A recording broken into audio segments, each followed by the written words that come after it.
everyone, it's me, your friendly neighborhood Coriander, here in the club, the Horse Club. Today, we have Buttercup joining us. They're not going to be Hello. watching chat, but you could still say hi, and I'll try to pass on any questions. Seems fair? Yeah, All right, yeah, you can talk. Sorry to cut you off. that's okay.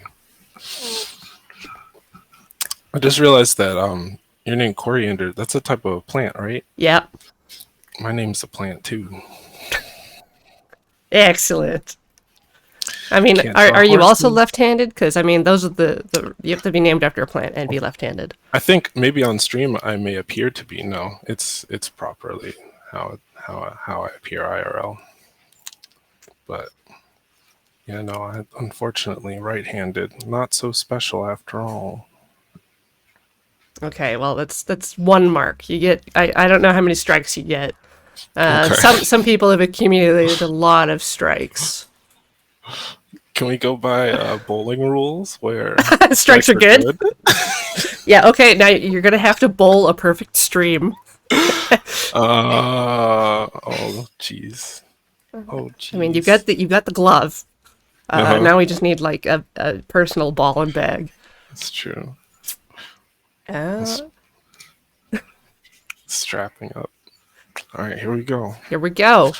Slideshow today, non-existent. Our topic's really broad, and book I'm reading has probably infected my brain with a lot of too many ideas. So it's like going Mm, to environments and crowds, my brain's like, we gotta look at like perspective and architecture and film and photography and yeah, yeah, comic books.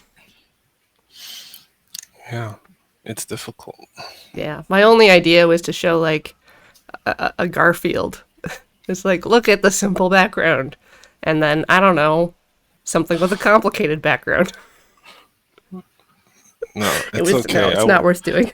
Yeah, it's my fault too. I went too broad.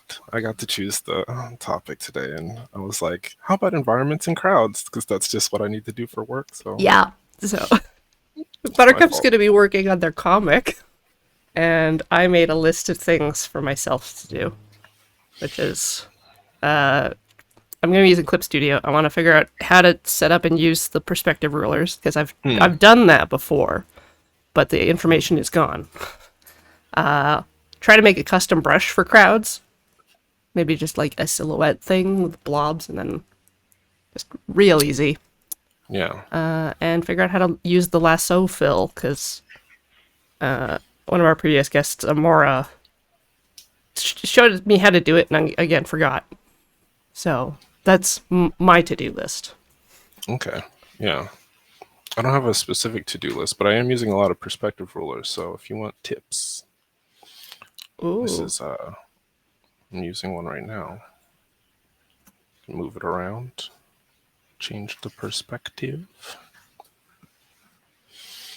I'm doing a room shot right now.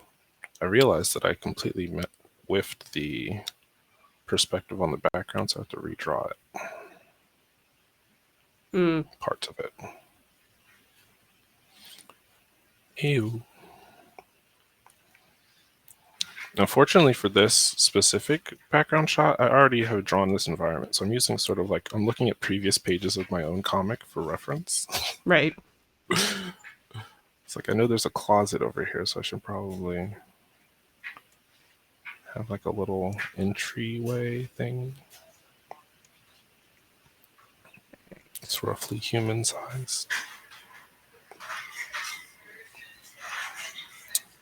Can y'all hear the background noise? There is some background people. Yeah. Hold on 1 second.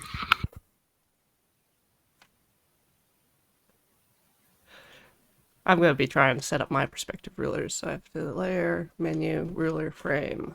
Layer, menu, ruler, frame. Create perspective ruler. 1 point. All right. Yes. The Starting easiest form simple. of perspective. Yes, yes, yes. All right. Wait. Kiss, but spelled with like the French C with the squiggle on the bottom. Because the C stands for coriander. Keep it simple, coriander. Okay, when you said kiss, I was just like, what? Hmm.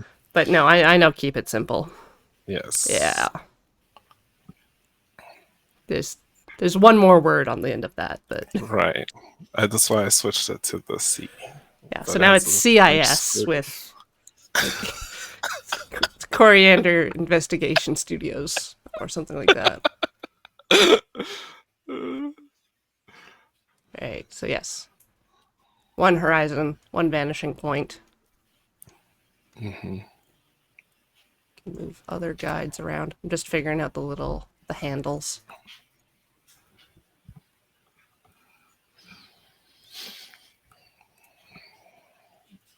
Yeah, that's what I should have gone with for this one, but I went overly complicated, and now I'm regretting it. Not regretting it. I'm suffering the consequences because like this specific perspective thing doesn't need to be here technically, but I put it there, so I was like, let me just use the shift key and make it so that it's flat. Got yourself a floor. Uh huh. And it's useful again.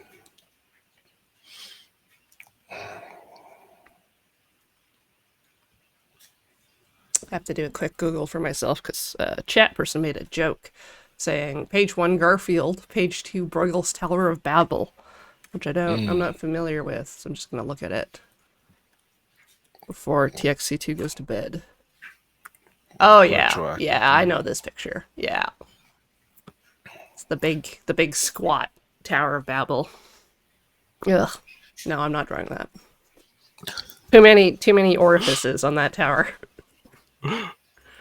Are windows building orifices? Windows and doors?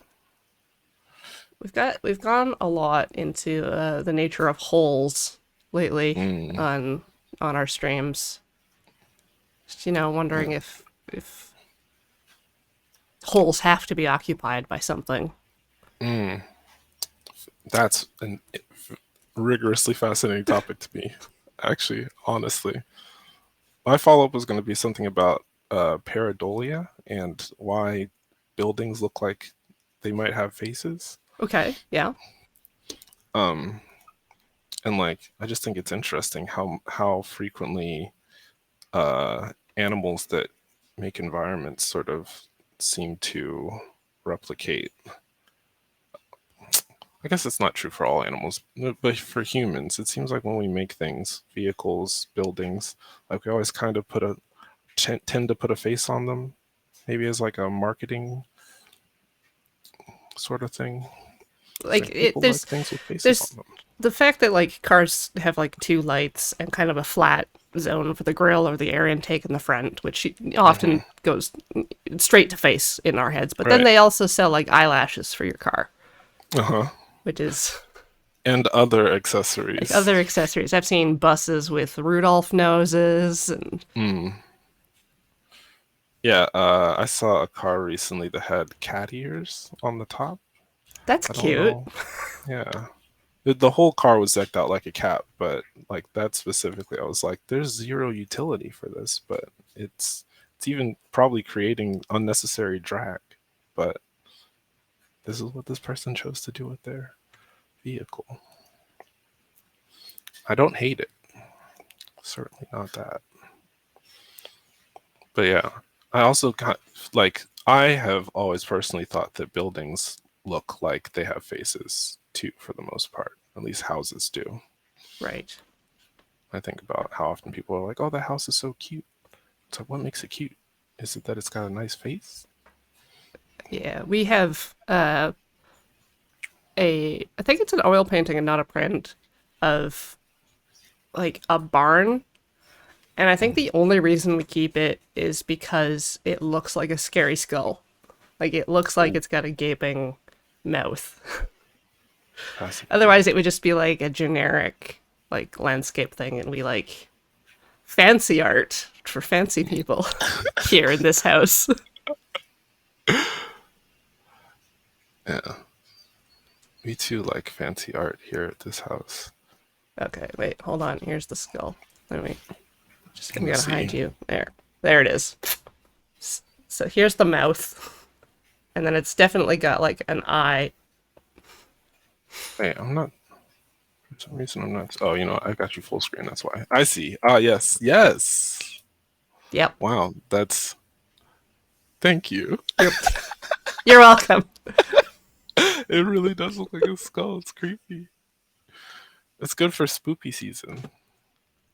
Yeah, and we like to Hang hang it. that one in our bedroom. Yeah. Just it's at the foot of the bed, looking at us. Yeah. I like how Ian, right? That's Yeah, brought it in like as if it were like on display for an auction. Just like here's the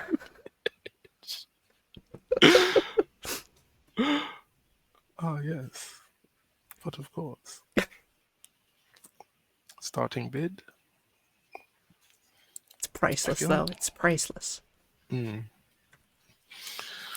no, I feel like I'm doing something wrong and I'm not sure what. Did I move the no?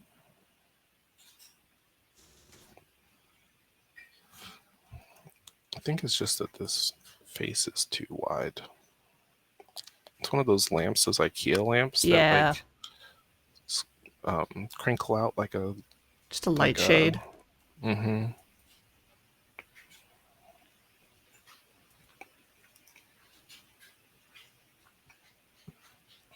I should have counted how many are in the original crinkles. Numerable. They're zigzaggy. Okay, that's fine. I'll go back and do that detail later.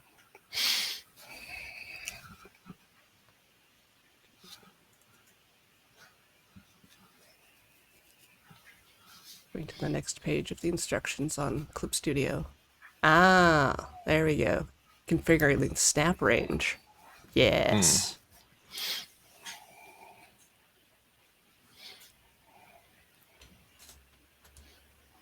Mm. Now, the buildings are just going to be very simple in my world.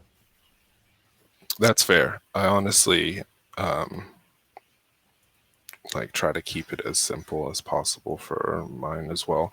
I this may be a I don't know, frowned upon or something, but like you know how Google Maps has the uh, 3D view. Yeah. When I'm doing cityscapes, I like just bring that thing up and then um like basically pick a perspective because you know you can pick anywhere in space to look at it from. I'm like, ah, yes, and like not literally trace, but like do a lot of embellishing. But like for the most part, it's just like yes, boxes. I've got all the boxes lined up exactly how they should be in a way that looks like an actual city because it is a model of an actual city. So, so Yeah. that's a little trade secret there. I did actually do a little bit of a because I was going to look for references to be Hmm. like, this is the kind of environment I want to create, and this is an area that has a lot of crowds, like the Save on Foods Memorial Arena or Hmm. whatever, where Elton John came to play. Is this a Canada location? This is a Save location on in my food. city, yeah. Mm. And then I was like, all these places are boring. Mm. Let's go look at the legislature. Nah, no. Let's go look at the yacht club. No, don't want to. I don't want to draw a yacht club. What sort of architectural spaces interest you? Ah, Did you land on something that was like, ah, yes, this is what I want to draw? It's compelling. yeah. I didn't really land on anything. Maybe I would look at. So it's like I have no context that I need to provide a setting for. Mm. Yeah, that's a good point. I feel like that's the only reason why I started drawing environments. If you like look at my oeuvre, my illustration oeuvre. Like, it's a lot of figures on blank backgrounds. It wasn't until I started working on a comic that I was like, I should probably learn how to draw places and not just people. Because there's no, if you don't have context for it, there's no real, unless you really like drawing places. But I'm not that kind of person.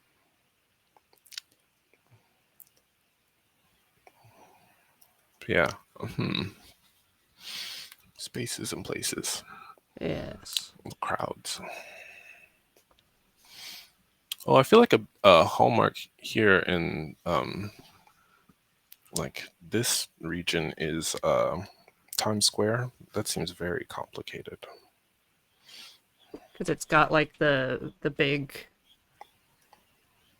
It's not even like a. Oh wow! Now I can't remember any words for a building that is on a corner. I don't know. Don't know that term for cities. It's a wedge building. Yeah, it doesn't have that one because it's got like that big flat billboard display. Yeah. Is it called the Iron something Yeah, building? the Iron something building. Yeah. It's in Chicago, right? The Flatiron building is in Flatiron New York building. City. Yeah, that It's building. a big corner building. I just want everyone to know that my brain remembered that before I had the chance to Google it. I was hoping the chat would get there before I had to do anything.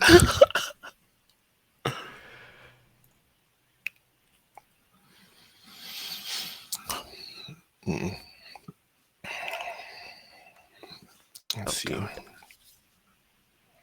Okay. That's good enough for that perspective.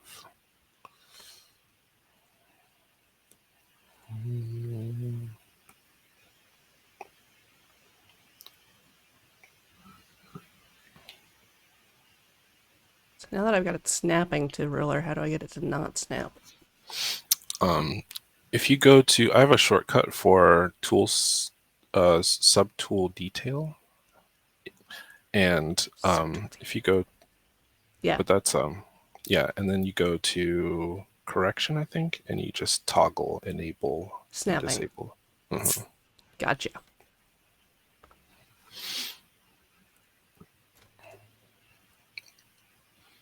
Ba-ba. Okay, new perspective ruler.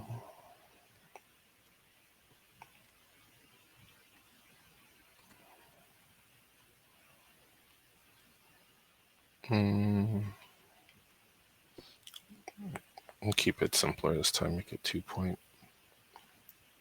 And watch me realize that I wish I had 3-point.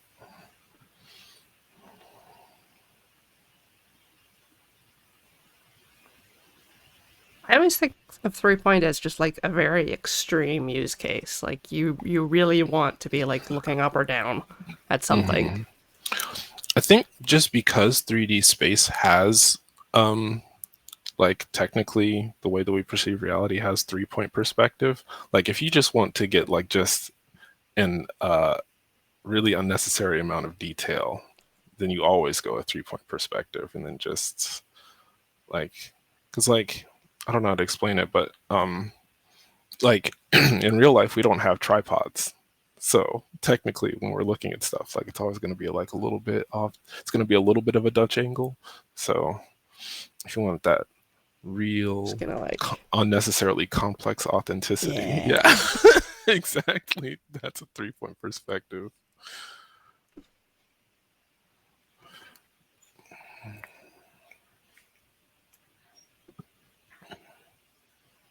A real unnecessary level of authenticity.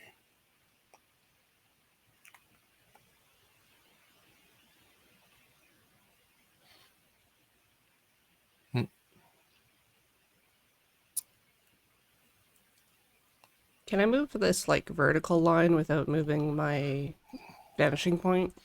Cue big screen here. Oh, yes, sorry.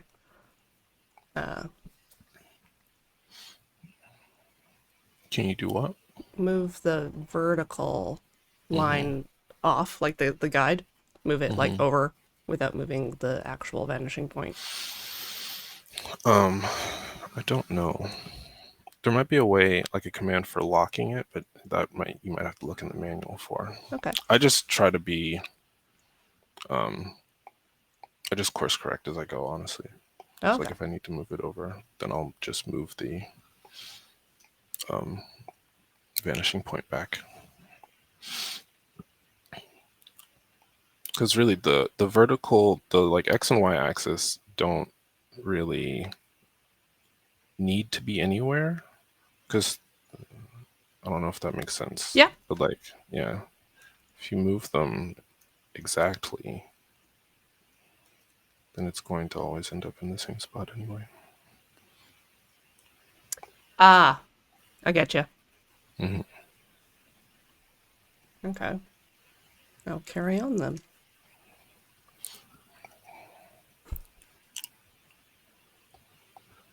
Okay. I think, what am I saying? That it'll always snap to going vertical or horizontal either way.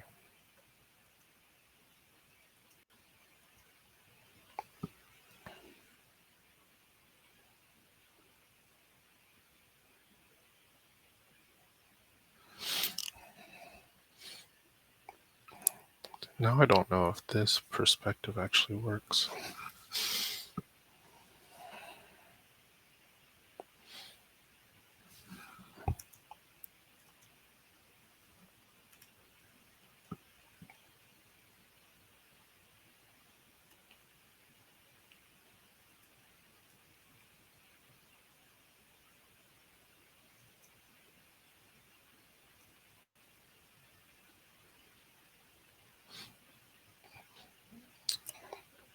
What's chat up to? Haven't heard from them in a while. They are talking about large libraries. Ooh. So you're out east, so you've probably got some really nice old architecture. Mm-hmm. First thing that comes to mind is Union Station in DC.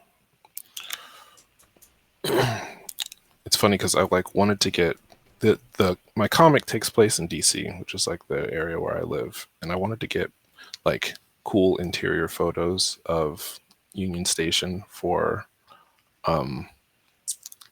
some scenes in this chapter segment.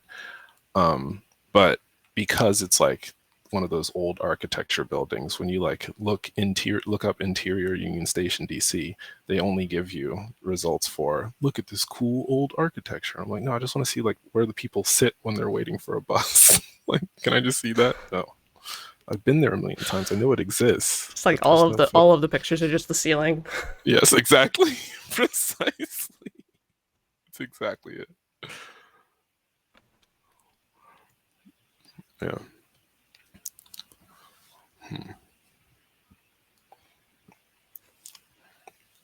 Yeah. So there's that building. Yeah, all throughout DC. Nice big old buildings. Like boring ultimately.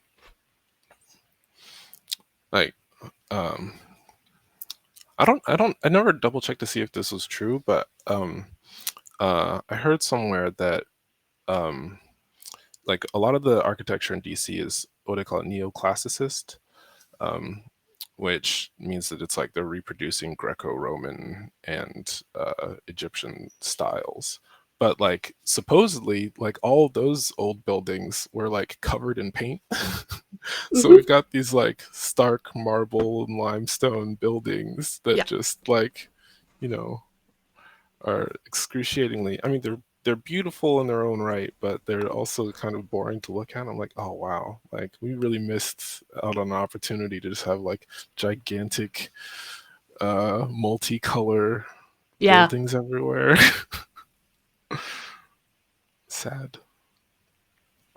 Yeah, they've pulled pigment from some like classic statues, and I've seen some of the recreations, and I don't know if I Oh want a yeah, whole building like that. yeah, kind of horrifying. It's a I little. have seen and like I don't know how accurate those It's recreations are, but I don't know because it looks like they pick the flesh color from the Crayola box, and then maybe like Exactly. yellow and blue, and then it's just like, They look like Simpsons yeah. characters. And it's like, yeah, I don't know. I don't know if they're giving the ancients enough credit. I think they'd work really hard to get a solid likeness. But then again, um, there's some work that's considered really well done this day and age that has that sort of like gaudy, flamboyant feel to it, vibe. So who knows? Who knows? But I'm just imagining like a gigantic the Capitol building with just like pinks and purples and instead of just nope, we chose white limestone for everything. Everything's limestone. So that we make a cool callback to Empire. Exactly. Meanwhile, Empire was like, woohoo! That's exactly what the Romans sounded like. Did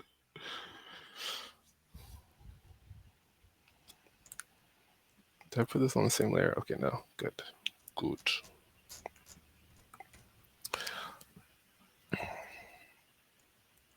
I'm still off in my own little world playing with little grabby handles. There's so many little interaction points on these snap guides. Yeah. It's fun to learn though, in my opinion. Just to play. Guideline: purple snap on, green snap off. Yes. This all checks out.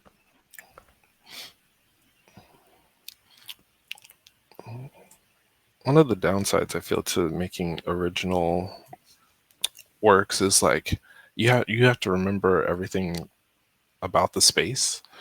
And like I'm sitting here looking at this building and like I know I have like an architectural blueprint of it in my head, but I can't remember where this room specifically is. So I'm like, wait, what happened? What's outside the door? I should know Just keep this. the door closed. Just keep the door Yeah, closed. I kind of want to. Like, does that work narratively? Can I do that? Let me check. Do you ever do floor plans or 3D mock-ups? hmm I did the artwork for a mini comic recently called Real Realm. It's by Jamila Rouser, and it's is it is a it's original work, but it's about a bunch of gods who um, went on a reality TV show to like um, try and make their public perception increase their general public perception of Mm-hmm. them. And the comic itself takes place in a studio, right? Because it's the reunion episode for the show, and in the like early part of the process, I was like, let me just so that I know like what the this environment is like, so I can shoot it from a bunch of different perspectives. Like, let me actually do a plan for it, and like I pretty much do that for all of the buildings that I draw. Like this one is based on my grandma's old house, so I just have the floor plan in my head, but generally, yeah. So then do you run into like my grandma had this, I don't know, cat statue here, No, and now I don't remember what was behind it. uh-huh. I try to keep the details as minimal as possible. Like I've functionally made the character whose room, uh, like who this room belongs to, a minimalist. Like as a character trait, just so that I literally, like, because they're the main character, I don't have to draw very complex environments when I Well, you navigate do in the need room. like a vase nailed to the wall with a single flower stem in it. Yeah, you're right. Hold on. What do I want to put on this wall? I feel like this is where just hang a single. Ooh, this is critical. What single potted plant with one stem and leaf do I want to put here? Let me look at my references. Every time I switch windows, it like moves everything over a little bit, which I think is funny.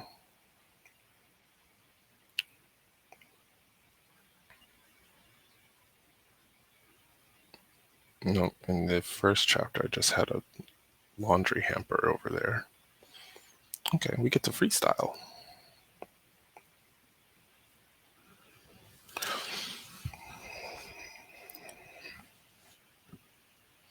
Ooh.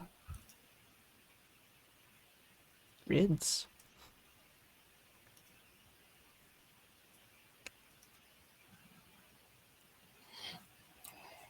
Perspective, gentlemen.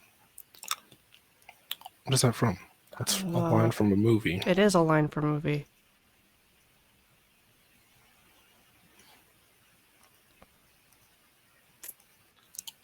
Just a contextless line from a movie. Yeah. Maybe it's from Captain America Civil War. General Ross. It doesn't say gentleman, though. It does say perspective as a pointed, like, single word sentence. There's one thing I learned that 20 years of active duty never taught me. It's perspective.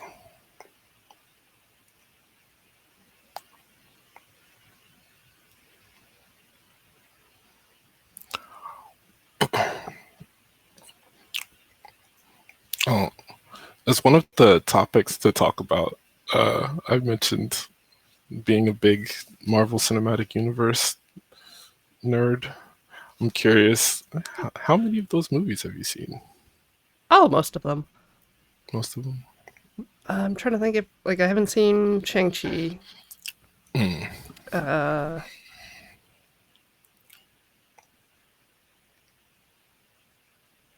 Did see Black Widow. You say you did? Yeah. Also, welcome Raiders from Seabats. Hello, everybody. Hello. Welcome. This is Buttercup. They're working on the comic. I'm futzing with tools. We're talking about the Marvel movies. People in our group. Oh God, who was doing that podcast? Was it James and Matt? They watched all of the Avengers movies. For it was supposed to be like before one of the big movies came out, like Civil War or something like that. James and Matt, yeah, and I think they're planning to continue, but Countdown to Infinity. That's yes, it all makes sense now. Countdown to Infinity. Yeah. Oh yeah. Wait, did I? I might have listened to some of those. I only assume that all of their opinions are wrong. That's... Yeah, I hold. I was gonna say shockingly loose opinions about the entire franchise, given the fact that I like have an exhaustive, near encyclopedic knowledge of all the movies. I also am like, yeah, but capitalism.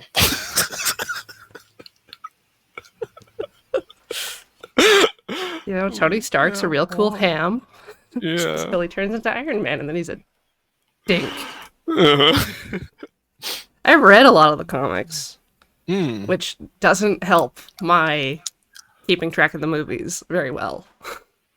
It's interesting because they do a lot of callbacks, and like a lot of the films are like pastiches of different runs. But as a person who hasn't read a ton of the comics, like I don't have an exhaustive inventory of like what is a reference to what necessarily. Yeah, whereas I'm sitting here like, they didn't put Tom Bombadil in the movie. I'm one of those. Crime. In my opinion, an actual crime. Tom Bombadil, however you pronounce it, is what should have been. Is it in the Hobbit movie or is it in Lord of the Rings? It would have been Lord of the Rings. It should have been Lord of the Rings. It should have been like right after they left the Shire. Like that part where they get attacked by trees. by the Ents. It should have Right. been like Tom Bombadil coming over, hustling the sleepy tree Ents, and then his wife like peeping on some young hobbit bodies. And then him That was just like, I can wear the ring and it has no effect on me. And then it's just like, I remember as a kid, like reading the books and like being like, "This is my favorite character." No yes! questions asked. Like, "This is my favorite character." I can't wait till they're in the movie, and then nothing. I Nothing. was scandalized. This is an actual crime against Tolkiendom. And then they don't even have like a man who transforms into a bear. Like, the movie's got Oh, nothing. right. Oh, wow. So many things that they could have capitalized on. Um, an interesting thing I feel like in terms of the direction that the MCU is going is like they started out really grounded, um not maybe not in actual reality, but like they tried to make everything seem like it was science based with just a hint of um like nonsense magic in the Thor movies. But then like as people sort of got more and more accustomed to the idea of magic just being whatever they decided it to be that day. They're like, okay, all right, time to throw just everything at the wall. What do we got? And just started like putting all kinds of stuff in there. And so I feel like a lot of times, a lot of the more recent Marvel stuff has been like uh fans of other media doing callbacks to versions of the stuff that they would have wanted to see. Like I don't know if that sentence made any sense, but like I really felt like the Loki TV show, Disney Plus show, was like a lost season of Doctor Who in a lot of ways, and I was like, wow, this really feels like a Doctor Who season. And it's like because I don't think so far that the newest Doctor, Jodie Whittaker's Doctor, has met any of the other Doctors. So it was like a like not without spoiling anything in Loki. Like it feels like they were trying to do like the classic Doctor Who meets other previous Doctor Who's um in the I'm show. fine as long as they don't have like Matt Smith standing there bragging about being the doctor. Look at me, look at how fancy I am. Here's everyone else who did something. I'm the doctor. I'm the one who nods. Like, I'm the one. I have I a bow forgot tie and a all fez. the weird stuff I'm an he had old man. in that Snow. series. No, I really like Jodie Whittaker, and I really wish, Mm. because I think they're having, is it J. Michael Straczynski come on, Mm. and they're not going to have her anymore? And I'm just like Interesting. crying because Yeah. she's great. I love her, but I'm fine with them changing stuff. But Hmm. anyways, I agree with you on the Loki Doctor Who esque quality. Yeah. Also, I Like had a even. really interesting time with that because I was rewatching a series called Dispatches from Elsewhere, Mm. which has Richard E. Grant in it as like a narrator slash villain, Hmm. and he's old man Loki, and Right. so it was like a weird pivot to hear his voice in a different context after I'd finished rewatching that. That's so fascinating. I always do the thing where it's like the combined cinematic universe of an actor or something like that. It's Hmm. like this was old man Loki, and he was doing these shenanigans in New York or wherever it takes place, and then now he's trapped in the Loki verse with Crokey, the best Loki. Hmm. Croaky, the best. Who did that? Who I feel like I heard the person who coined croaky. Like I feel like I was there for it when it was coined, and I was like, "That doesn't work." And they were like, "It's gonna catch on," and I was like, "No, no, It's it an won't. alligator. It shouldn't. There's no way it's gonna catch on," and it totally did. I was like, "Oh my god, people, humans, I love y'all. Wow, so great, nonsensical." Yeah, Croaky is the best Loki though, indubitably. Okay, I think I'm ready to upgrade to 2 point perspective. I think I've got a sense of how the hooks work. Mm. I don't know where my layers are, and I don't know why I don't know where my layers are. Oh, it's because, oops. Yeah, I accidentally drew some of this on one layer and some on the other. Okay, we're just gonna have to chew on that for a bit, come back to it. So, have you ended up watching any of the What If? Yes, only in the background, though. For whatever reason, I wasn't as interested in it, not because of its um, connection to the continuity, I don't think, but um, I mean, maybe that's what it was. I was like, I don't know how connected to the continuity this is going to be, so I don't know how important it is. But then after watching reviews of them, I was like, oh, this is just as important as anything else Hmm. interesting. Okay. I don't know Um, if I would have called it important. I think I think just based on the trajectory that the when I say continuity, right, it's actually a continuum, which is exhausting to think about. Because like it started out as like this really nice, well confined, like, ah, yes, you know everything that's going on, and then they like specifically said at some point that like, um, yes, this is all preordained by the fates, and now they don't have a handle on reality anymore. Like, and welcome to the multiverse. And like, I'm excited for what that turns into, I guess. But um, I don't know that I was taking any of the alternate universes very seriously until I like saw reviews for the What If series, and then I like started watching them. And I was like, oh, this is like this is like taking the main continuity and literally changing one thing about the circumstances that like allowed things like the first Avenger and the Doctor Strange movie and the Avengers movies to happen, and just literally changing one thing and like seeing how that extrapolates out. And like, I don't know, there's something that it turned out that it was a good idea. I like should just as a like a Marvel fan probably trust Kevin Feige at this point that if a project gets greenlit, then it's going to be like, um, if not worth watching, entertaining.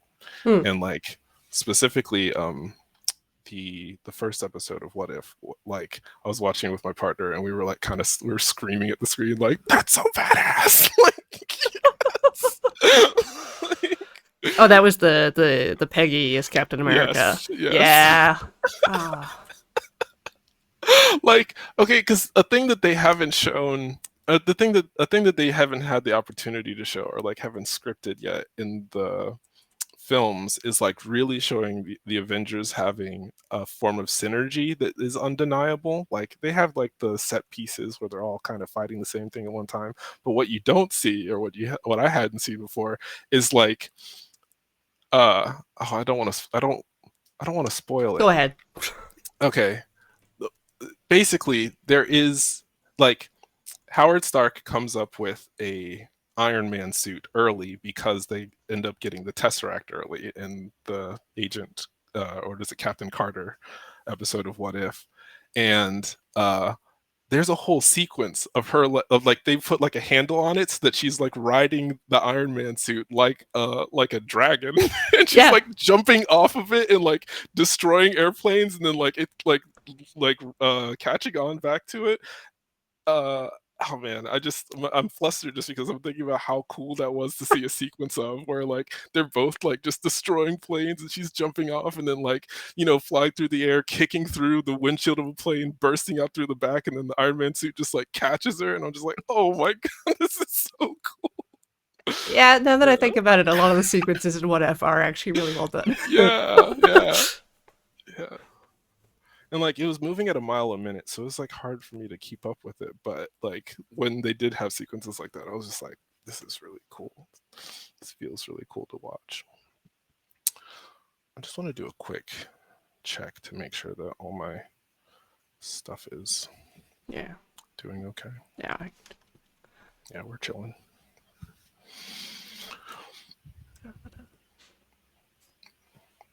yeah. So suffice it to say, like, I think that the What If series is actually worth watching if people haven't seen it. Although I do also feel like the Marvel Cinematic Universe has a stranglehold on all of us now. A friend of mine actually showed me a video that was posted like back in 2015 on like a YouTube channel. Right. It's like one of those flash videos, and it's like a bunch of girls at a fan club meeting. They're all different parts of different fandoms, Okay. and the Marvel girl is like, "So, are we gonna go see Ant-Man tonight?" And they're like, "Actually, we think, sorry, I don't remember what her name is, but like, we're done with the Marvel Cinematic Universe." And she just very sinisterly is like, "No, you're not." And Yeah. then goes on like a tirade about like how if you miss any one of these movies, you're gonna feel like you've just like missed out on all of pop culture, and then you'll be watching other people enjoying things that you enjoyed a decade ago, and like just feel completely out of touch. So not only will you go to this movie, but you'll go to the next movie and the next one after that until it's completely run dry. And I'm like, oh wow, that's very predictive and accurate. Unfortunately. Yeah. I remember back in 2008, I thought I was just very innocently engaging in like some childhood nostalgia going and seeing the first Iron Man movie. I was like, I remember that character from the Fox show. Now I'm like, oh god.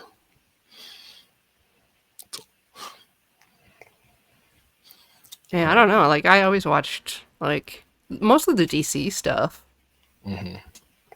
but even like the very, very early Hulk, where it's just like animatics, or especially Spider-Man. Like Spider-Man went through Hmm. a whole range, and X-Men, and I'm definitely not bitter about how the properties have landed with different Uh-huh. studios. Yeah, me either. Not Mm-mm. bitter at all. Can't have Future Foundation. There's so many Oh no, things I want. I believe the Fantastic Four have like fallen into Disney's hands now, which means that like within the next couple of years, we're probably gonna have, if not an origin movie, like full blown like retcon that they've been there the whole time.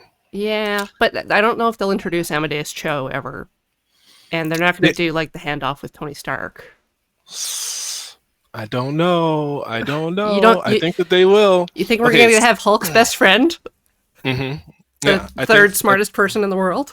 Uh-huh. Because they okay, so Easter egg in um uh what is it? Avengers Age of Ultron. The person who makes the casket that uh the Vision is made inside of, that the doctor who like is like, oh, we're gonna replace like all of your fancy technology, Tony, with just like basically like engineering meat, like different complex forms of meat, and like she creates a vibranium meat body for the Vision. That's Helen Cho. That's Amadeus Cho's mother. Like canonically, in she's already in the MCU. So logically, So I have a little room to hope yes, still after yes, all these yeah. years. Hmm. Yeah, it was funny because they were talking about going to the party after the celebratory party after they got the spear back, and they were like, "Helen, are you gonna come to the party?" And she was like, "Oh no, I've got much better things to do." Will Thor be there?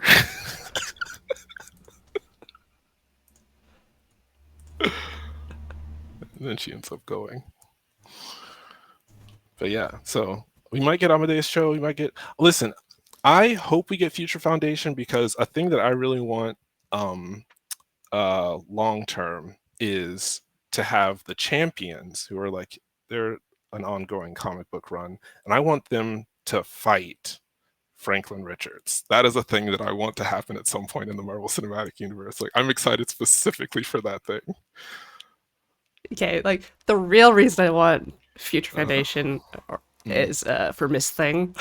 I Miss just want to see how they do it.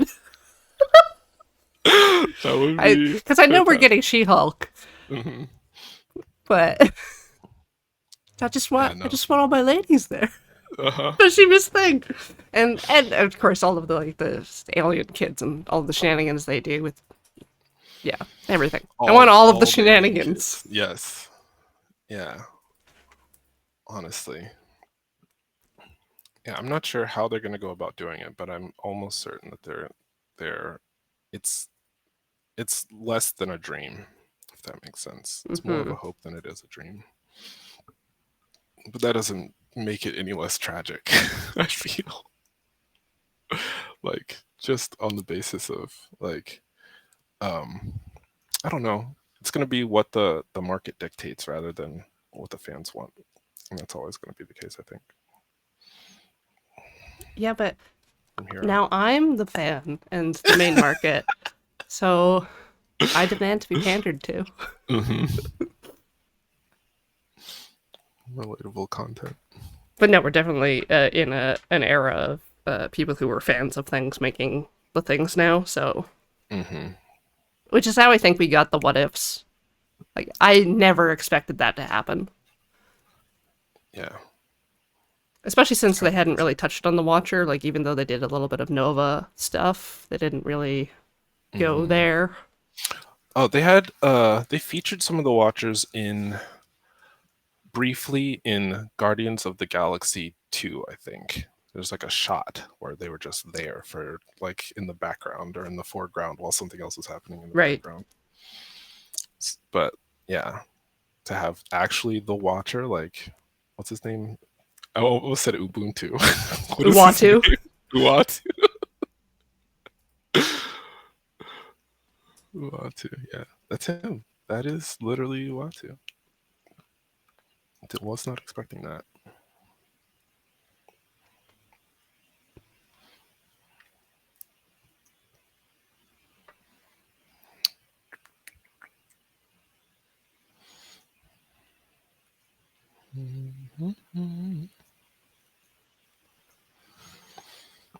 All right, we are getting close to our first break, so I'm going to thank some subs. Okay. So thank you to It's VBot, 81 months. It's my birthday. Happy birthday. If I'm reading that correctly.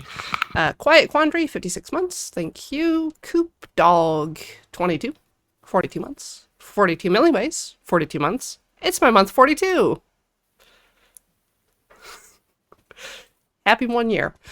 Broken Golem, 57 months. Thank you. Gabe Hawk cheered 100 bits. I think that was partly related to the Marvel talk. So maybe we just keep talking Marvel and people will More throw bees. loose change.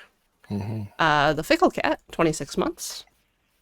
Keep them coming. And Coreflux, 100 bits. I think I've cracked the code. I think it's the Marvel talk. Mm. Talk crap about the Marvel movies.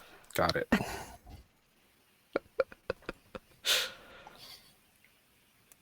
Yes. But yeah, we can take a break now for 5 or so minutes Okay. while we show some ads. Already. People love those. All right, Hmm. be back soon.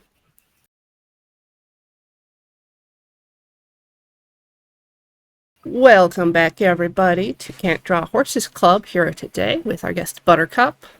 Hi. Hello. Hello. They're working on the comic, and I'm learning how to use a computer. I went to school for 5 years, but still, Some reason. yeah, some reason, still have to Google everything that I want to do. I'm trying to see if I can enable my ability to view chat. Because I hear y'all are talking about some real interesting stuff, and I don't want to miss out. Mm. I'm fed up. Fed up with it. Okay. Now I can see y'all. Hi, chat.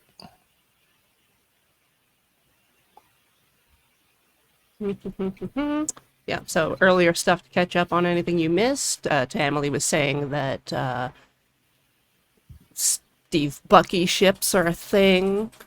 Law and Order She-Hulk would be funny. Hmm. Uh, Oh, what if that's what the She-Hulk series is? That kind of vibe. I I like it. think it's a crossover with Jessica Jones. Oh, really I interesting. hope. Interesting. Yeah, that would be great. Hi, hello. I also really want like a Secret Avengers, specifically the team of Fury, Coulson, Spider Woman, Mm. and Modoc. In mode. Yeah. I didn't read that run, but that sounds fantastic. I think he's supposed to still be pretty. Colson's supposed to still be dead in the main continuity, which is unfortunate, but hmm there's no reason for them not to bring him back if they feel like it. Yeah, and the Nick Fury from that Secret Avengers is the other Nick Fury, and his Okay. clones. So Okay. yeah, we'll get Gwen Wait, Stacy so before MCU or before Spider Woman. Yeah, mhm, because that's this likely. is the Spider Woman that's a Peter Parker clone. Ah, okay. Yeah. Not Jessica No, Drew. Juta. Yeah. Hmm. Um uh we don't know a lot of the characters who are likely to appear in the new Spider-Man movie, and there's some hope in my mind because it's a Spider-Verse movie that there might be some, if not Easter eggs, like just straight up um you know, just interesting casting choices. Like some people were talking about maybe having who played Gwen in the Amazing Spider-Man movies. I can't remember her name. I think I blocked those movies out. And the video game tie-ins. Wait, the video games are great. You didn't like the video games? The Oh Amazing wait, for the Spider-Man. Amazing Spider-Man. Okay, yeah, never Yeah. mind. Never mind. So where the rhino's Like like Emma a Stone, human yes. rhino hybrid. It's like not just a man with a suit. Yeah, Amethyst got it. Emma Emma Stone. Stone. Yeah. Uh, like this isn't confirmation or anything, but there's a possibility that she might be reprising her role as Gwen Stacy, but as Spider Gwen, which would be great.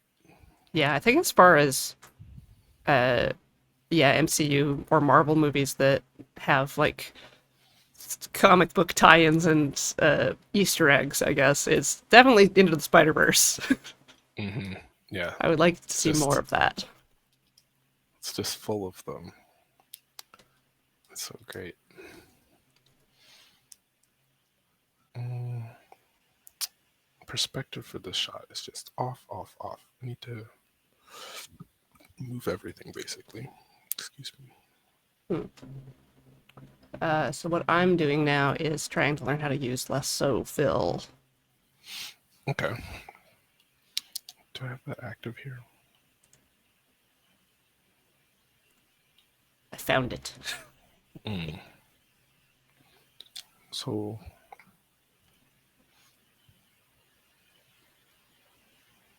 oh, I'm realizing I don't know where it is. It is in the figure drawing thing, like below gradient. Mm. But one of our earlier guests, Amora, talked about it, but she had it up in the custom bar instead I of see. I digging around think in the that tools. for some reason I got rid of the fill tool. I need to relocate that because it's going to be important later. So I'm going to do a little uh, rediscovery.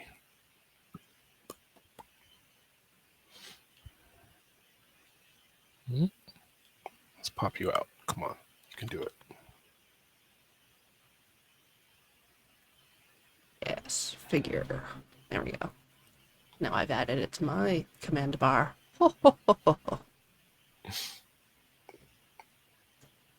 Beautiful. So easy. Now I can draw a horse. Wait, no, not allowed. Don't do that. No, you can't. How many legs do they have? No, not allowed. We can't. We don't draw horses in this club. You made the rule, Corey. You can't. No I think if I horses. make the rules, they don't Horses. apply to me. I think that's how it Oh, works. Yeah, okay. Yeah, in that case, yeah. I think they've got minimum 8 and 8 8 legs. legs. Okay, just gonna have to make a new layer for my new horse. Horses are red, right? Yeah. Okay. Typically, yeah. Okay. So get Shades of.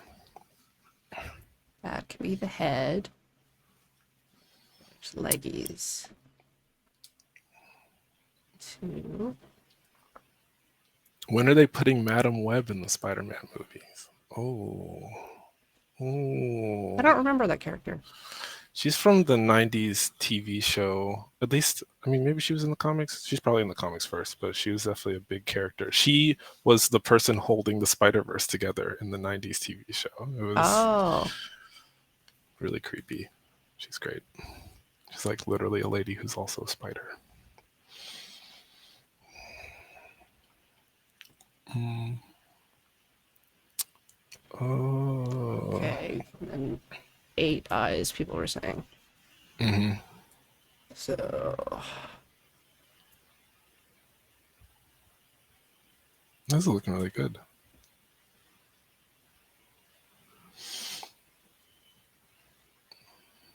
I'm gonna put all the eyes on the same side of the head. Oh, it's can't draw horses, not don't draw horses. That's Yeah, a good point. Good point. that's the point that I always make. Yes. Got it. Maybe my next show will be Won't Draw Horses Club, and the people will finally get it. Mm. Wait, what did I do here? Won't draw horses. What's this? I don't even know what I just did. Oh, It's so cool though. Oh, it's a select and fill. So it like selects oh, the things that are enclosed and fills them. Okay. that's That's really that's cool. a very spiffy tool. I don't know if I'm advanced enough to use it yet. Yeah, I think you got to be like really on your game to use that one. Yeah. I feel like I'm trying to think. I think I've used it before. I'm trying to think of what I specifically used it for before. Target all colors? Nope. Not useful. Wait, so I'm still confused. Where is the tool that you're using located? It is in figure. Figure. Figure. Figure.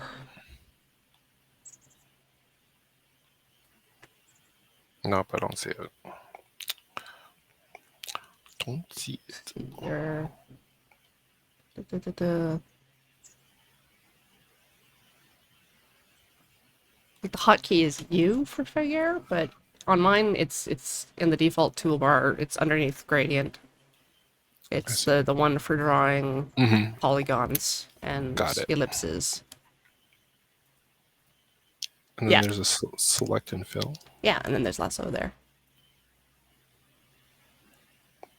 Don't. Hmm. It's like the 5th one in your 1, 2, 3, 4, 5, 6. Oh, yeah, okay. Okay, okay. Yes. Yes. Cool. This is really cool. Okay. So I yeah, feel this like is I just want because to I move got that. jealous of everyone that I saw using it.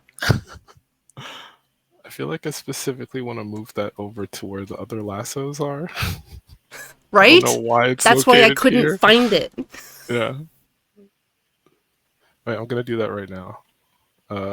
Window, tool, and then you go where the lassos go. Oh, it won't let me.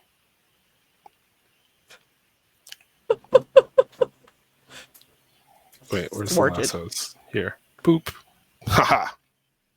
You're no longer in the figure window. You're in the lasso window. Oh wait, I want you to here. No, go with the others. Oh, I don't know how to do this.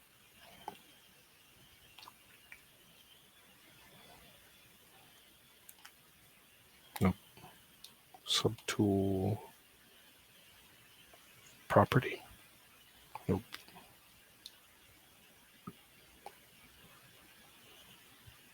subtool.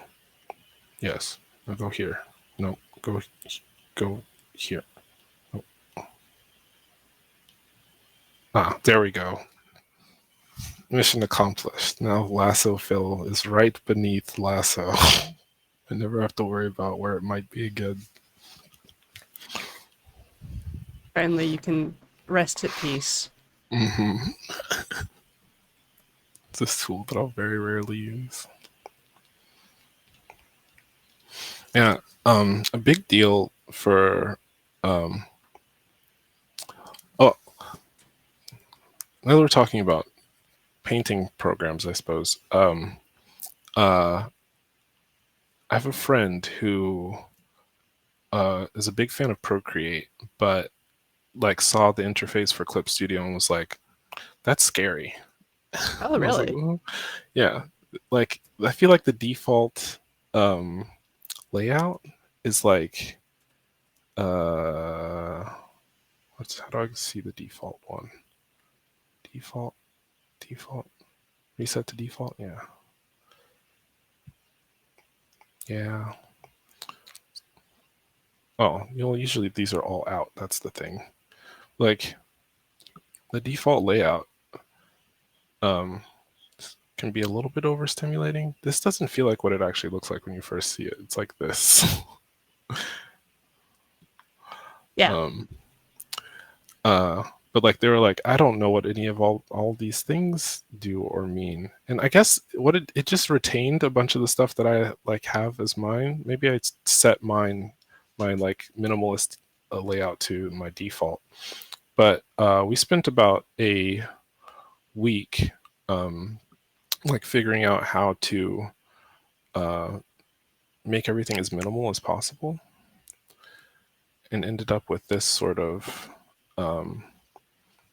basic go-to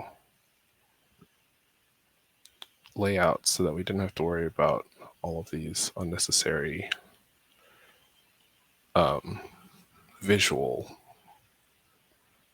things. Right. Um, Yeah, I just use the default on a lot of programs because I often switch computers or have to use a computer that isn't my own, or switch between PC and Mac. And then it's just like, this is overly complicated. yeah.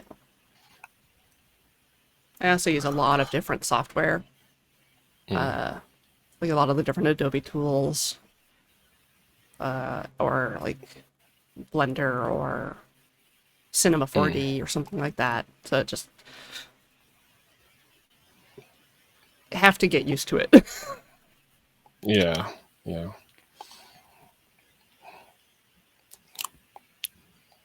I'm realizing right now that I made the mistake of not registering my workspace that I just had. So now I've got to actually recraft it, which is fine. It wasn't that complicated to begin with. Most of it's here. But it's just interesting what some people have the capacity for versus don't.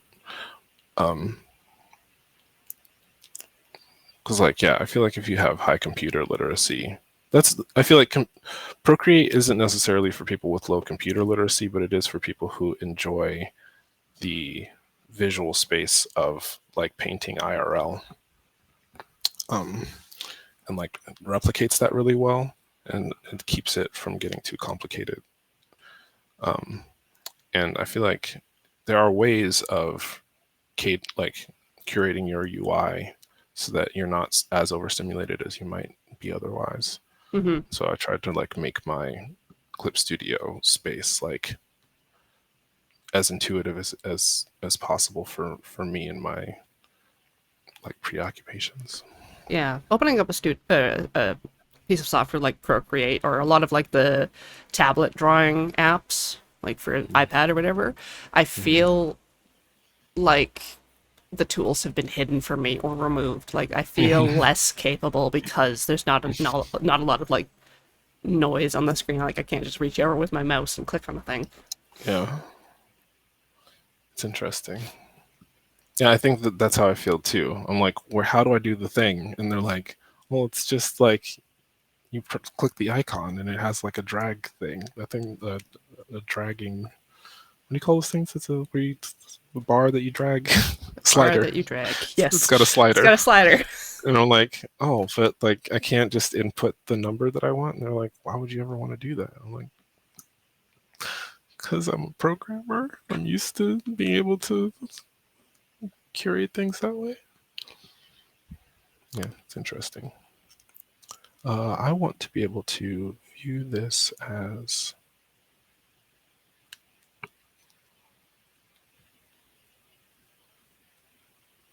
I want to view it as a window.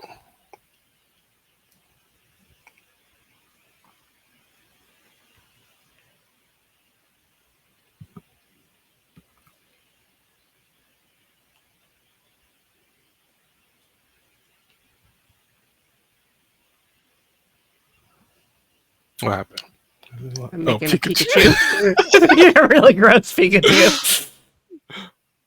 Really It's like great now that I've Pikachu. figured out how to use the tool, I just have to redo all the cool things I saw someone else do. Yes. Wait, how does Pikachu's stuff go? I don't remember now. It's been so long. Hmm. Yeah, it's like I want to that. hide And all then they these. have like Garfield stripes or something. And yes. Mm-hmm. Mm-hmm. It's Got all a little coming tummy. together. I need the little red cheeks. Mm-hmm. Um, did you know Pikachu is a combination of two onomatopoeia, or Japanese versions of the concept of onomatopoeia? Okay. Um, and the Pika. Wait, why do I did I hear this on another loading ready run show? I don't know. I don't know.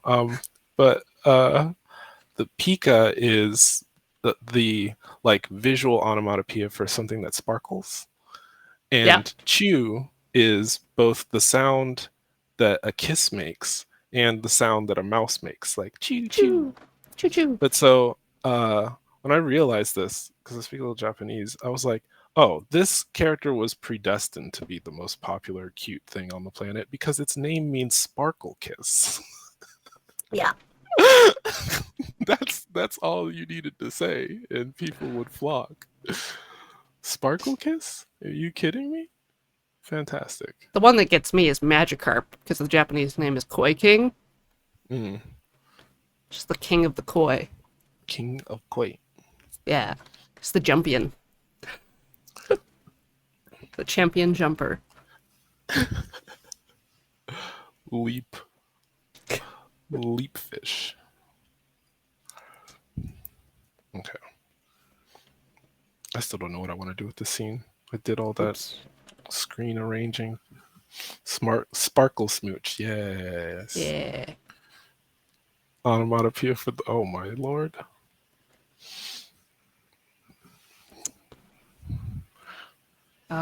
What's another fun one? What's the Japanese name for hedgehog? It's like needle rat.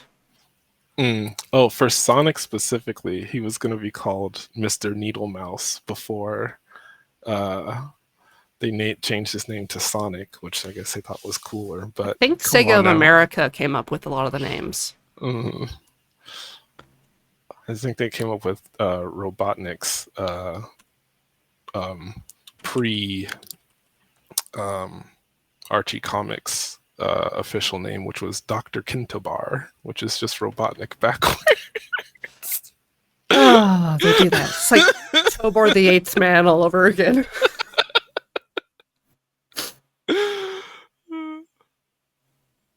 Why? Sega of America. No, they all of the grief I would give them is paid back in full with Tails miles per hour. Yes. Like, oh, that's very clever. Miles per hour, miles per hour. Oh, I love that boy. I, I wanted to be Tails when I grew up. Uh-huh. I just activated a memory of like the first time when I was age 6, between 6 and 8, of like seeing Tails for the first time and being like, "Whoa,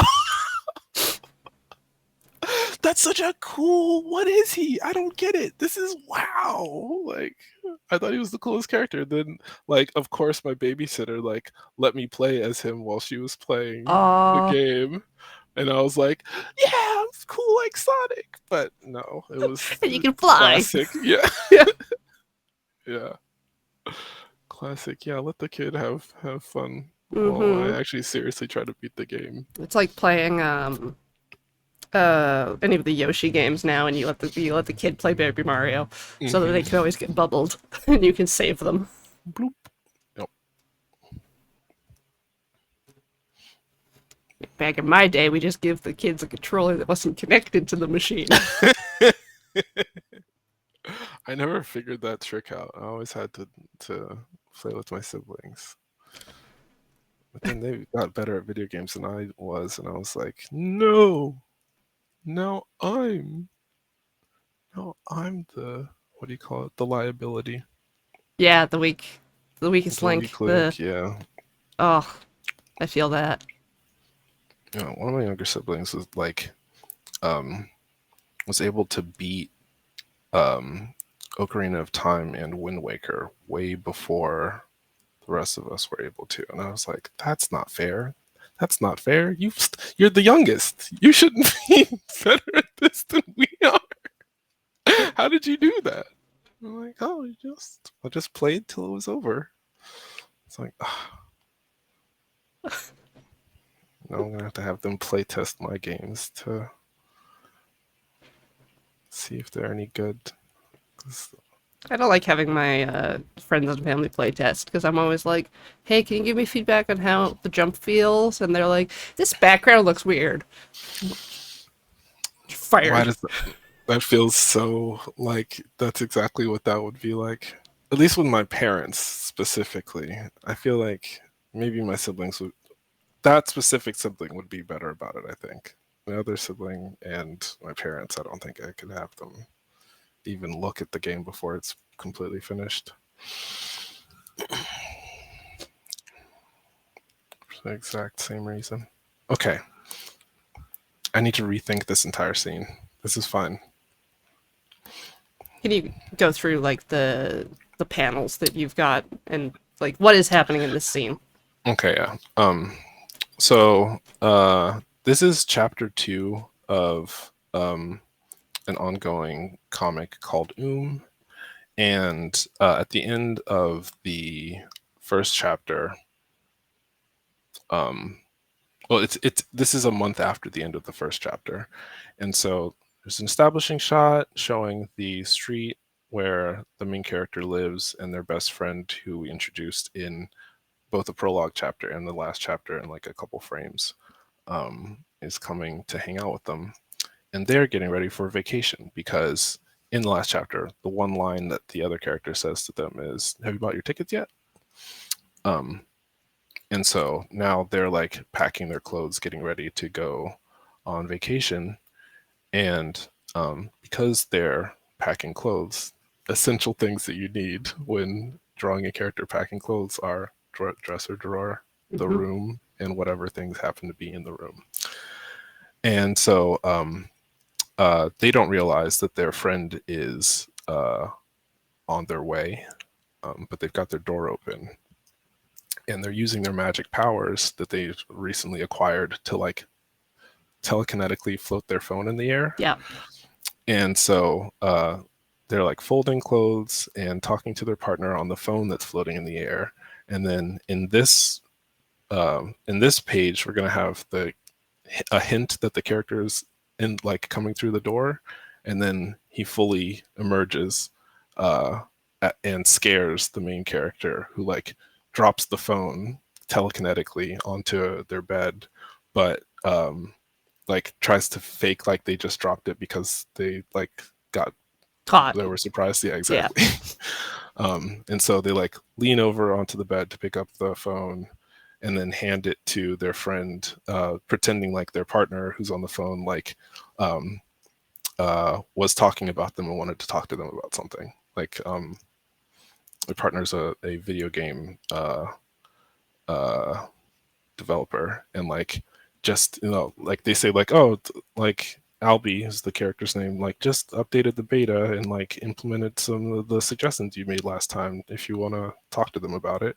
And so then the character's like, oh wow, that's really cool, did you update the UI?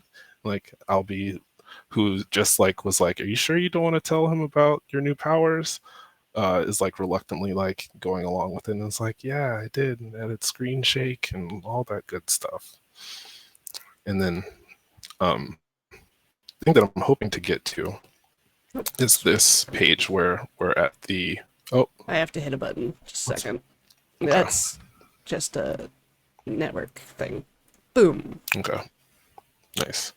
The page that I'm hoping to get to before the end of this is the bus station, where I'm going to try and start sketching the backgrounds where the buses gather, because it's just going to be like a sharp cut at the end of this gag to them going on vacation.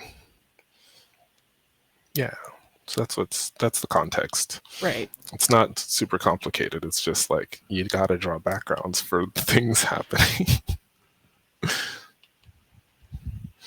Yeah, you have to establish that something is in the room before you show it for important reasons. Mm-hmm. So the door is on the frame side for the top one. Yes, we're basically doing an over the shoulder shot of the character who's coming through the door, and in the background here is like a stick figure depiction of the main character who's like freaking out, like, oh, like I got caught. Okay.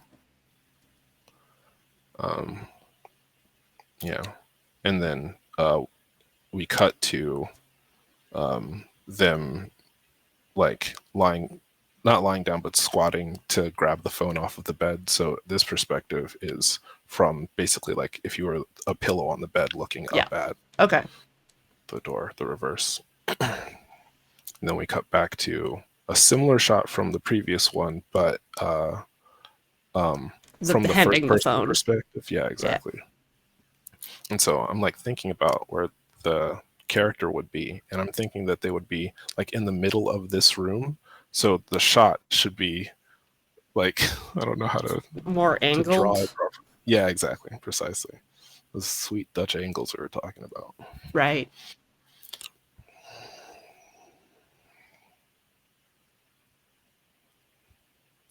But that's complicated, and I'm lazy. Yes, lazy people often make comics. So much drawing. So much drawing. I may need to resketch the original sketch just to give myself enough context.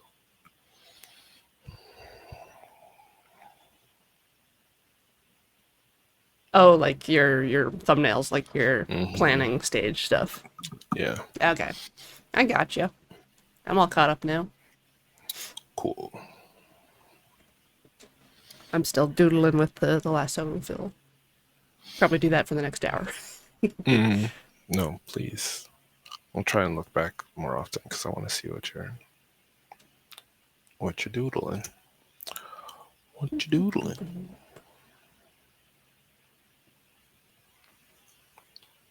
Maybe I'll just make a lot of horses. I feel like that was a horse sound. Yeah.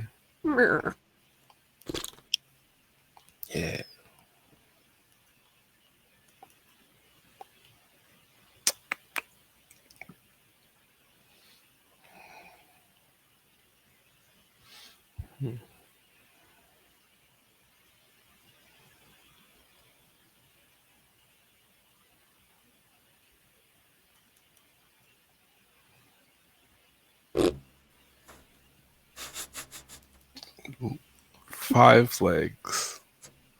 5-leg tall boy. Yes.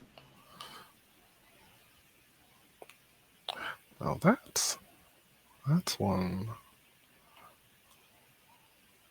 Wait, what is there's a is there like an old timey word for when someone has long legs? I feel like that's like a thing that's in my concept library, but I don't Yeah. have access to it right now.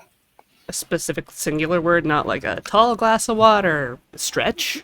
Yeah, right, that's Like, it. A tall drink of water. Is that yeah. stretch? Also, yes.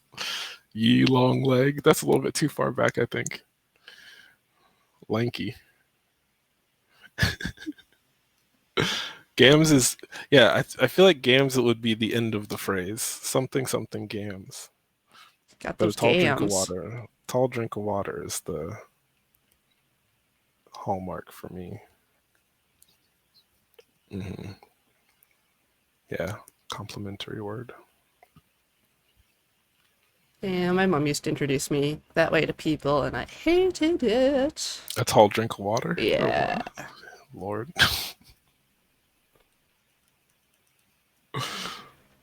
Yeah, that doesn't feel like that's it.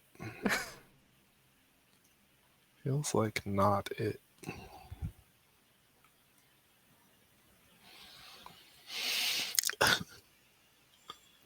Legs that go all the way up. I feel like I've heard that in a Mel Brooks thing. It does sound like it.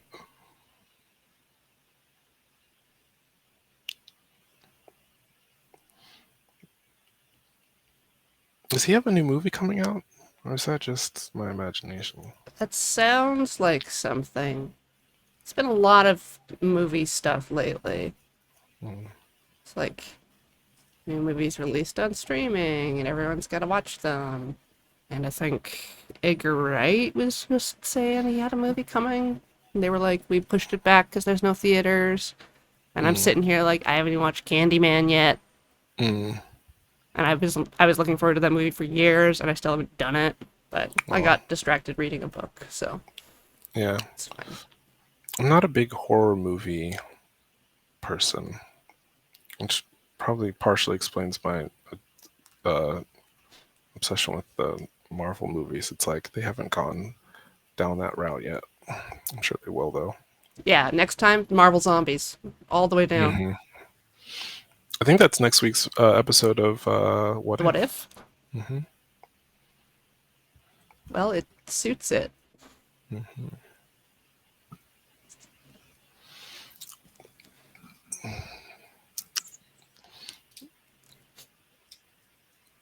Those are some legs. Those are some legs you got. Thanks. I just had them lengthened. Now they go all the way up.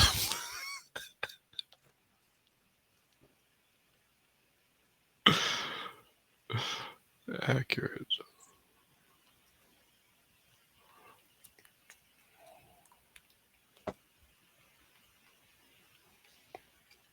Okay, this feels a little bit more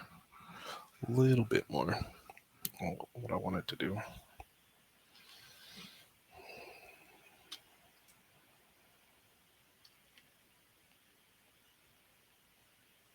Oops.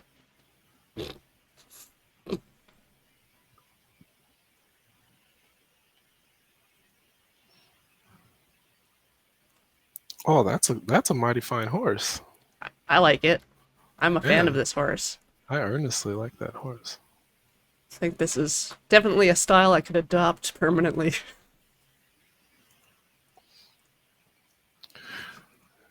Fascinating.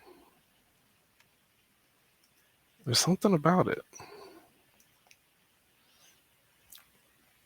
Now I shall try a multicolored horse. Like spots.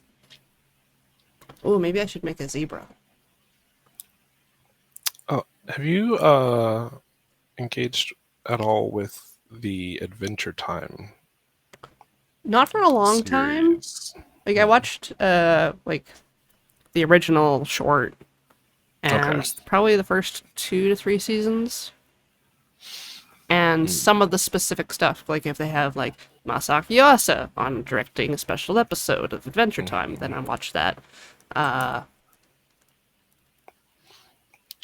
Um, maybe some of the Marceline stuff. mhm, But I'm generally aware, but not right. specifically. They they did an interesting establishing and pivoting of how they draw horses in that show. Because the first like thing that they identified as a horse very clearly didn't feel like a horse to me. It had like a round head and a round body. It just had four legs and a tail, and like had like a kind of Oh, goofy face with like a it's the tongue Kate sticking out. Beaton Derpy horse. Yeah, derpy horse, right? Yes. And like they like went out of their way to be like, this is a horse. But then like a season or two later, they had James Baxter, the animator who worked on Spirit, uh, Stallion and the the Cimarron. yes, who was the lead character animator for Spirit, come on and draw himself as a horse named James Baxter, that just said James Baxter, James Baxter. Like that was it. He did like the Pokemon thing, and it was just immaculately animated and like looked intelligibly like a horse. So I was like, wait, we already established in continuity that what a horse looks like is this, but now we've got like a horse. Like a horse is a horse, of course, a horse. Very confusing. I don't know why they went in that direction. That's the story behind that. Yes.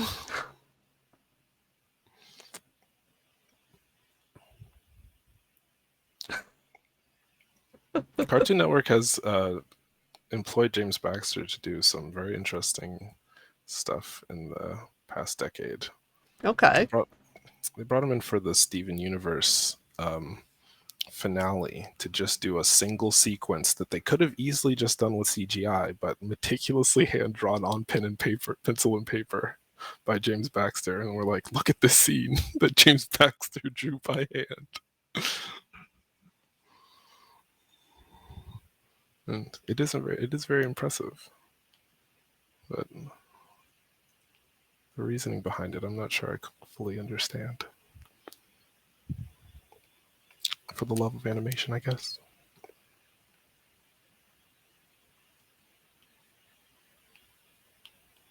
Yeah, probably.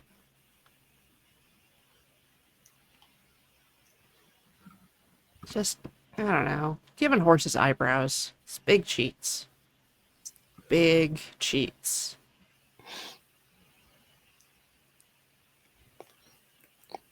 Wait, what do horses have? Do they have? They just Do they have not giant have? eyes. They. Hmm.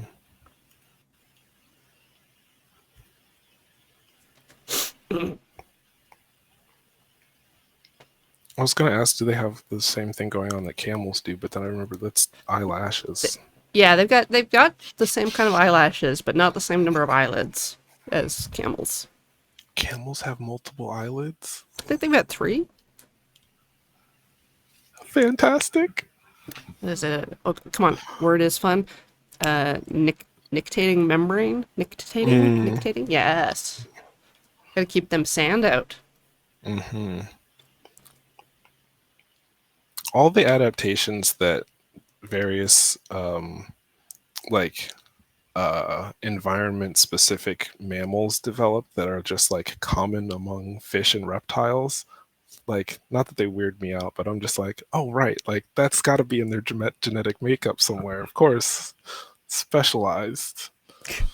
Maybe we have junk DNA for multiple eyelids. Who Yeah, knows? it's like if you spend 10,000 years in a sandy environment, you're bound to come up with some interesting adaptations.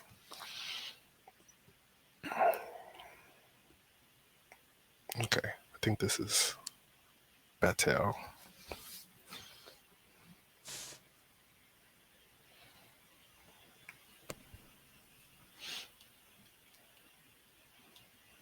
I think this for this last panel for effect, I'm just gonna do the anime thing of like no background. Mm-hmm. It'll just be the characters' perspectives or facial expressions. So that means we're good here. Doo-doo. Page done. Next up. Perfect. FYI, I'm just doing basically a slightly less rough sketch than the thumbnails is my goal today. Not actually completing anything. In case chat's like, that ain't finished. I agree. It isn't. But we do these things in phases so I don't get overstimulated. Yeah, it's like even though I took like art in high school and stuff like that, I didn't really realize until a few years ago. Definitely not like right when I started this show, but it's like how many times you have to actually redraw and redo stuff during a Mm. process of actually making something final. Hmm. Yeah. Yeah. I We call I always assumed that artists were just like pushing out a finished thing. Yeah, first time, easy peasy. It's like, no, we call it iteration in the industry. Mm. We also call it that in the game industry too, iterating. Nope. All of my video games come out Come out. perfect first time. Hit compile, no bugs, no errors, not even a warning. Yeah.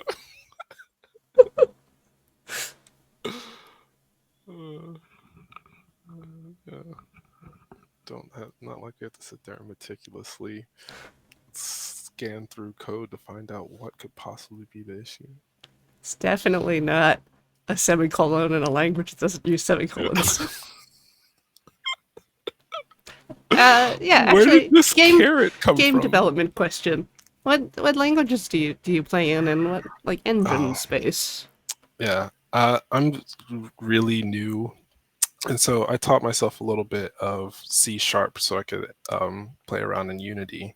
But now that they've just got visual coding, like I think that I'm kind of try and lean in, if you know Switching what I to mean. nodes?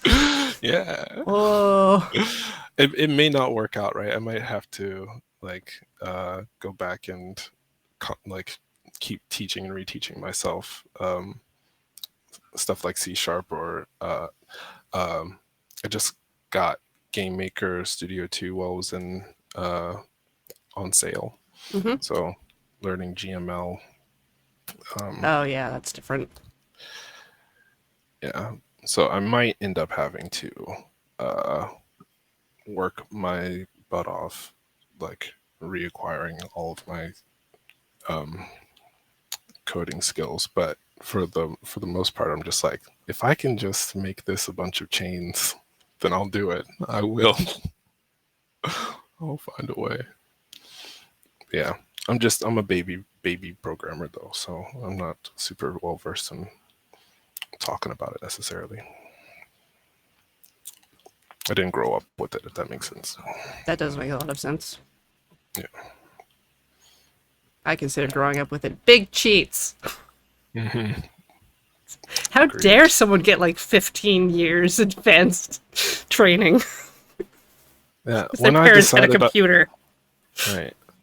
When I decided I wanted to make games, and then I had the epiphany that like a lot of the people who are just like releasing their first games now, like have been programming since before I was born. That messed me up. My brain was like,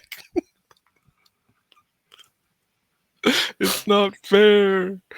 It's not fair. Yeah. So I empathize with that. Like, you've been making games since before I was born. I didn't even know what programming was Yeah. until a couple years ago. Well, I guess high school. So not that long ago. Not that short a time ago. Back in my day, they didn't even have YouTube tutorials.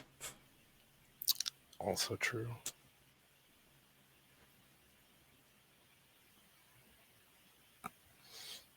You had to go on some sort of Unix forum so someone could yell at you about not doing things You're correctly. doing this wrong.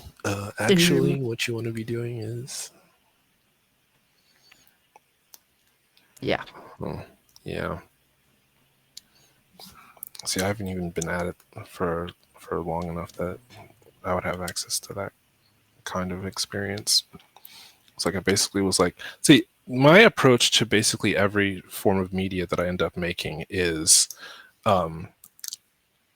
does this already exist? Because if not, if so, then I don't have to make it. But if the thing that I'm imagining doesn't exist, that means I have to make it. And so I was around for the very first, I mean, most people, I guess, at this point were, but I was around for the first generation of Pokemon games. Yeah. And huge fan, like early adopter. I remember going on vacation to New York and meeting a Japanese person named Naomi Hmm. on the ferry to Liberty Island, and she was like, "Oh, you like Pokemon? My brother like loves Pokemon. He's got all these trading cards that he's trying to get rid of." And I was like, "Oh, really? Like, if you like want to send me some, that would be really great." And she was like, "Oh, no problem." And like a month later, I get like hundreds of Japanese Pokemon trading cards wrapped in like newspaper, and like have no idea about what sort of phenomenon this is going to end up being later on. And I'm pretty sure my mom threw all of them away before I could capitalize on them. Oh. But like, just to speak to the fact that I was like, you know, I was in it. But even from the very first game, I really wanted it. Like, what I actually wanted to be doing was be playing Street Fighter as the Pokemon. That's what I wanted. I didn't want, like, I wasn't um, totally sold on the turn-based RPG mechanics of the game. And as my, you know, video game taste continued to develop, I developed an affinity for turn-based RPGs, but that like little lingering voice in my head that was like, yeah, but like, what if they were actually your friends, and like, you know, it was like more of an action RPG thing where you're the person and you're going around solving puzzles, and the Pokemon are like your friends who are protecting you while you're solving puzzles. And like, I've just wanted that, like, since like the first or second generation of Pokemon.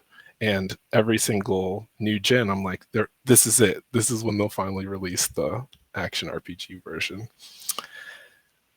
Never happened. Oh, Ken, come on.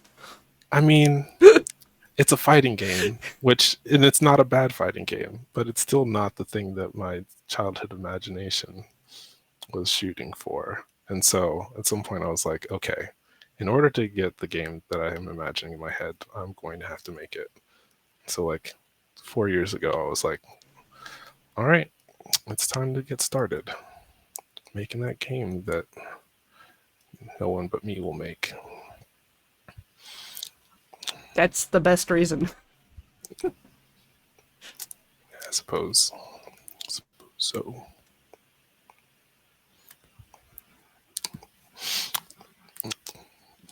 yeah, Pokemon's good, but it's not quite the thing that I'm thinking of. Like, it's not a holistic experience. It's very secluded into the like fight game mechanics. Yeah. And like, what I want is like a world. I basically want a Metroidvania where you as a character are weak and you have friends who are strong. Oh, Sorry. mm. The background sound just okay. Yeah.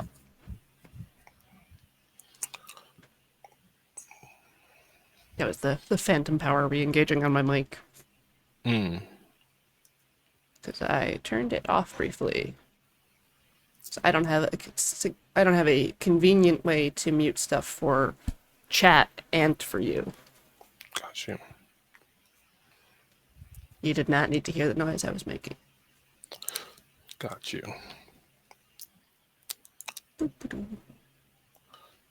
My convenient way is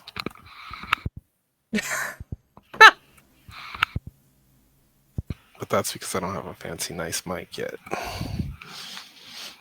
One day I will need that supplementary mechanism. Yeah. But like, yeah, that's the kind of game that I want. Is like, like some, you know, Kingdom Hearts came out, and I was like, I hate the AI on Donald and Goofy, but like, if this were better and Sora wasn't also fighting, like, this would be Pokemon. I don't know why people don't just make that game. And I kind of hope that by continuing to talk about it, someone else will just make it, so then I don't have to. You're not like OC don't steal. Yeah, no, not at all. Like, I feel that way about a lot of things. It's funny. Uh, we were talking about Marvel Comics earlier, and y'all may be familiar with the character Riri Williams, Ironheart. She's the legacy character for Yeah. Iron Man, and they gave her her own comic. And at the same time, concurrently, they were running a Shuri from Black Panther comic. Yes. They were by Eve Ewing and Nnedi Okorafor, respectively. And I was reading both of those comics together, and I was like, this is such a fantastic experience, seeing these just like smart Black girls like doing science and stuff, solving problems. I love this. So I did a fan art that was the two of them teaming up. And Yeah. they called themselves Super Sentai Science Sisters, and like, you know, with their cool suits and solving problems. And like, I would basically outlined what their dynamic would be like. They'd be fighting because one of them's royalty, the other one's from the inner city, and like they're like just good at solving problems, but have very different approaches to how they would do them. Right. I like posted that idea online, and Eve Ewing, the author for Ironheart, commented "thanks" on that post. Devastating. No, fantastic. This is exactly what I wanted. You know, like I have zero of that OC don't steal mentality. Like a few months later, like Riri goes to Wakanda, and I was like, yes, I've infiltrated the system. My fandom has truly paid off. This is exactly what I wanted. So yeah, that's my mentality when it comes to like IP. I understand that there was a lot of people who are like, hey, like I came up with this idea. I think I've just been burned so often. Like, I'm remembering back in the late 90s coming up with a bunch of ideas that like I went to go see the Star Wars Episode 1 movie, and Yeah. like I was in the middle of writing a science fantasy story that just felt identical to it. And I was just like, what's even the point? like so I've been getting my ideas ripped off, not on purpose necessarily, just, you know, coevolution or something like that for that long. And so now I'm just used to it. It just means I get to see the thing that I wanted and not have to put in the work, which is fine. Because everything's hard work.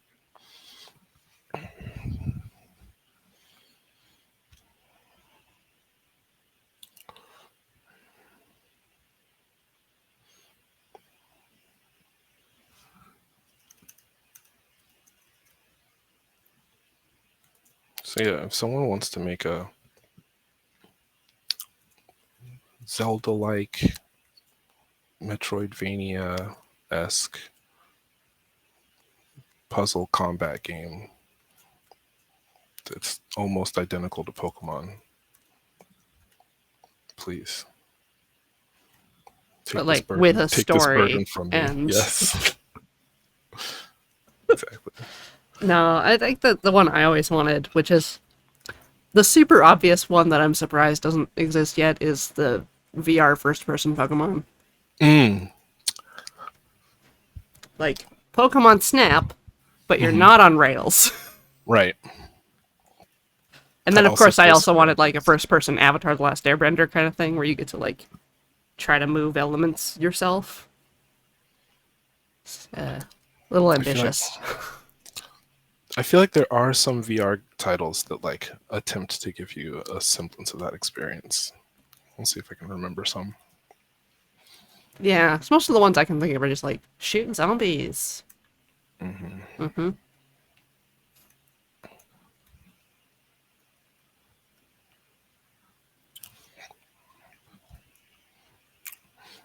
We're at the top of the hour. Oh yeah, break time. You're already blah, blah, blah. You all ready for some ads after I thank Max L. Silver for 36 months of the sport. Happy 3 year. All right. Commercial.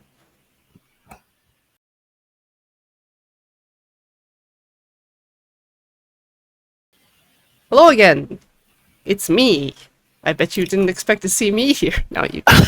You've been here for hours. This is an ongoing thing where we talk about video games and movies and comic books and architecture. We haven't really touched architecture, but we did talk about the face in a barn while Buttercup works on their comic.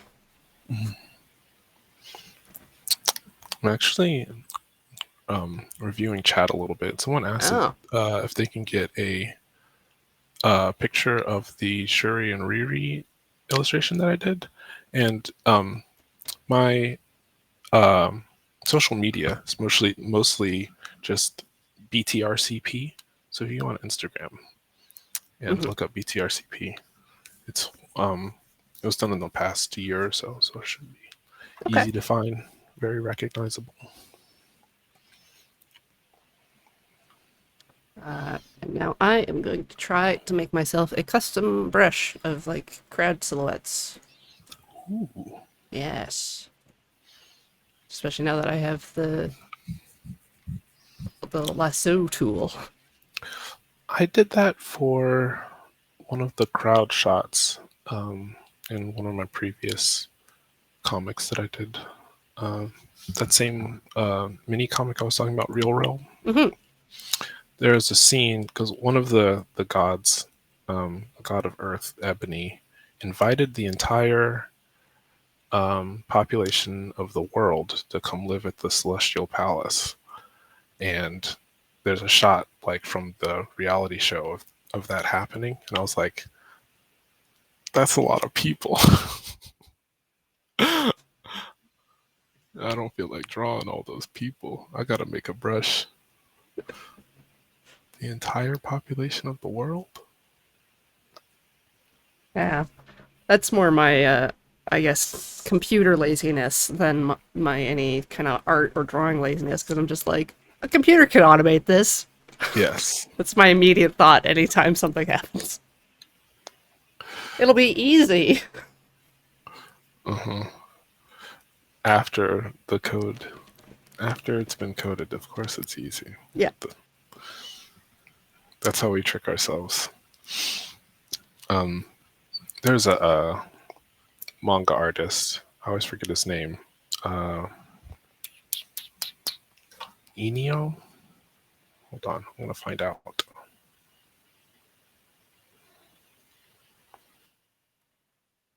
Yeah, Enio Asano.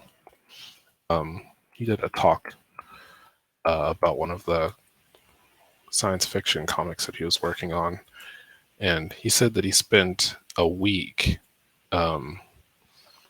making a 3D model for a robot that could be realistically rendered as part of the comic.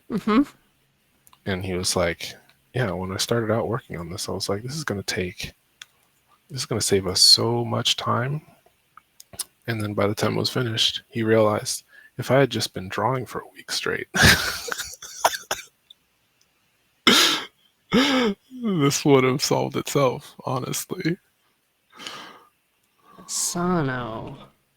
That sounds I'm trying to think of familiar. I'm trying to think of what his popular titles are. Goodnight Pum Pum, or Yasumi Pum Pum. Oh, Yasumi Pum Pum, yeah. Day, Dead Demon Destruction, which is great. Right. And which just finished or something. I haven't read it. yeah. I haven't read any of them recently. But what was the science fiction one that he was doing?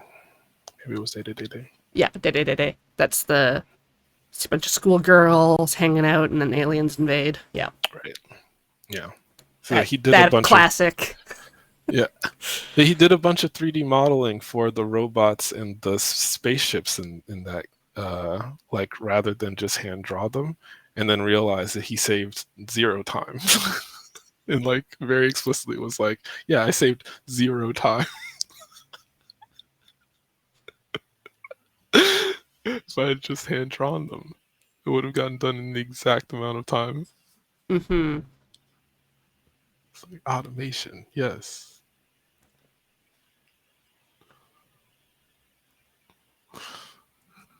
Just looking up how to add a material. There we go. Register material. Command palette menu.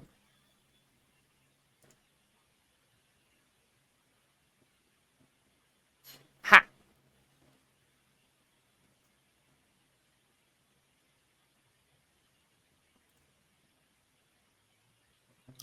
It's happening. You're doing it. You're doing Yeah, it, Peter. I enjoy making custom brushes. Well, when I learned how to do this the first time, it was for kind of making like fantasy maps, fantasy world maps. Mm-hmm. So get that nice little edge brush to do the coastline, that kind of thing, Right. which was a Randomized. lot of fun. So Yeah.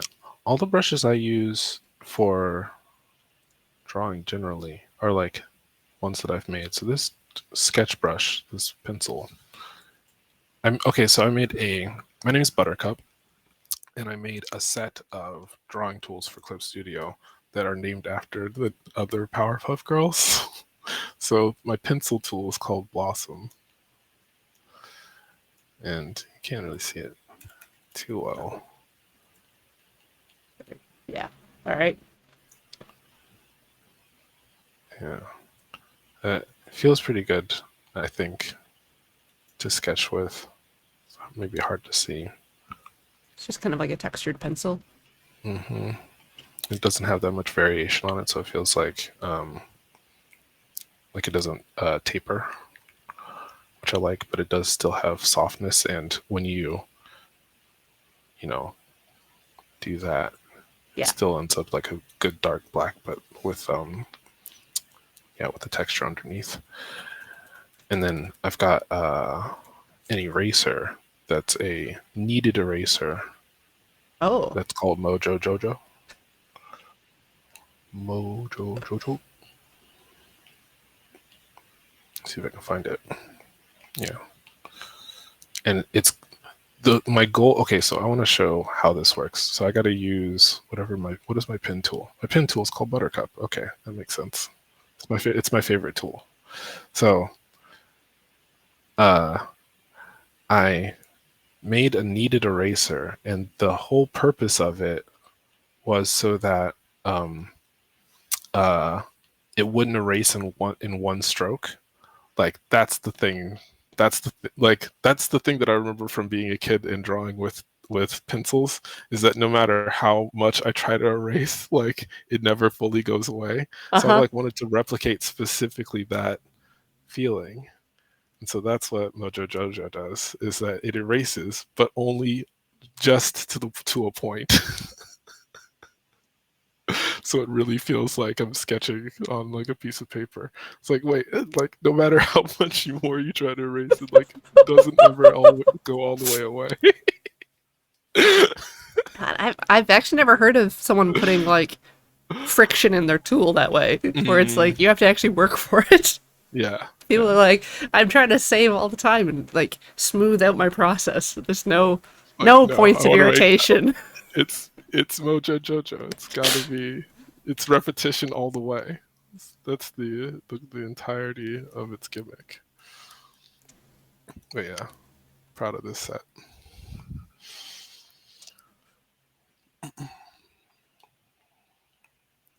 Mojo Jojo.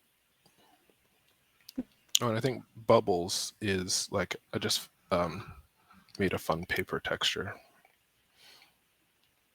um, that like you can put underneath everything to make it feel like it's a sketchbook. Right.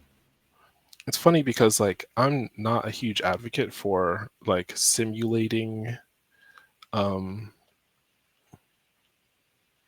real tools in uh, on software, but I find that because other people want that so bad, sometimes you have to give them incentives to use tools that they would otherwise bounce off of, because they're like, this doesn't feel right.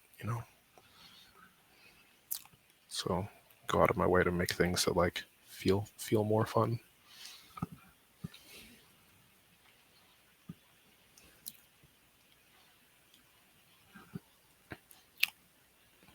By the way, before you started working on this brush, I saw your evergreen tree. I really liked it. Oh, I didn't even keep that layer. I deleted that. I That's was fine. like, I thought it was great though. Just FYI. thank you.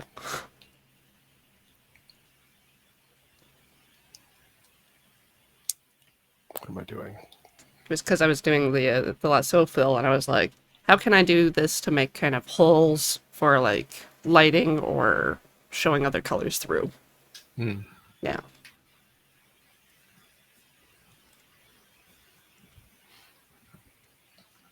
That's interesting.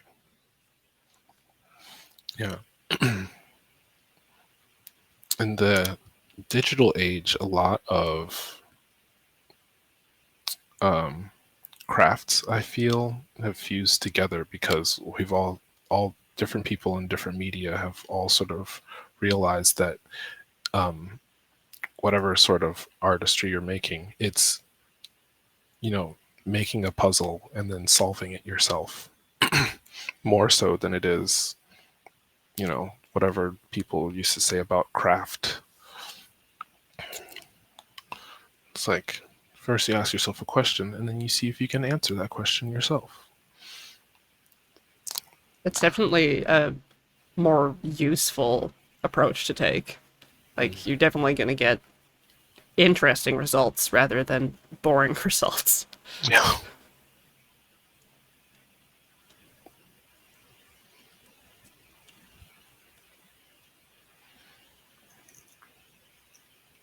Especially if the questions you're asking yourself are like things you care about. Mm. Yeah, I agree big time there.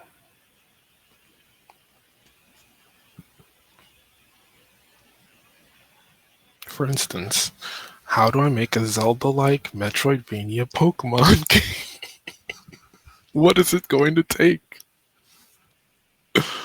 Uh,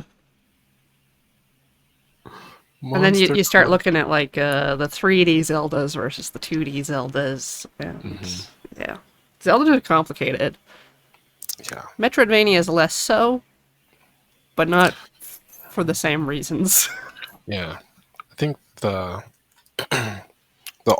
one big map component of Metroidvania is like really makes it difficult because you got to make the area interesting to backtrack.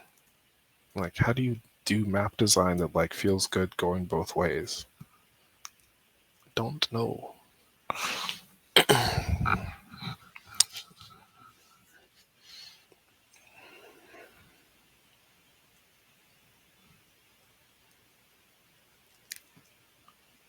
Yeah, and the chain. What if we extrapolated the chain shop segment of Link's Awakening and made a whole game around it? That's basically what I'm thinking about.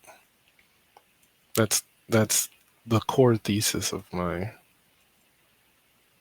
I'm shooting for. What other things were like it? Oh, the uh, the series that I found that is the closest to what I've been thinking about, but is a little bit too complicated, and the level design was, in retrospect, not the greatest. Was the Mana series? So Secrets and Trials of Mana. Right. Um, they're like, you're going around solving puzzles, doing character interactions, and then running into encounters where you have to basically um, manage a party, but in real time. And it's like very because of how taxing that task is. It's very lenient. Um, and like you go back to full health after every encounter.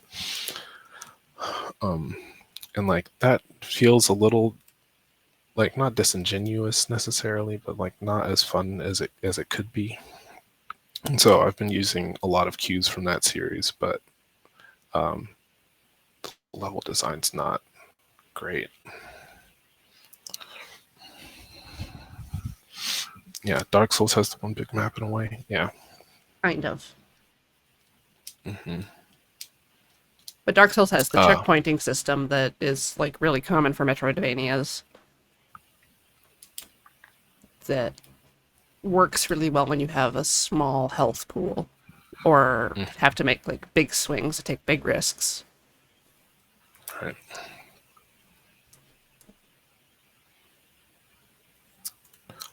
I don't want this other chair to be so close.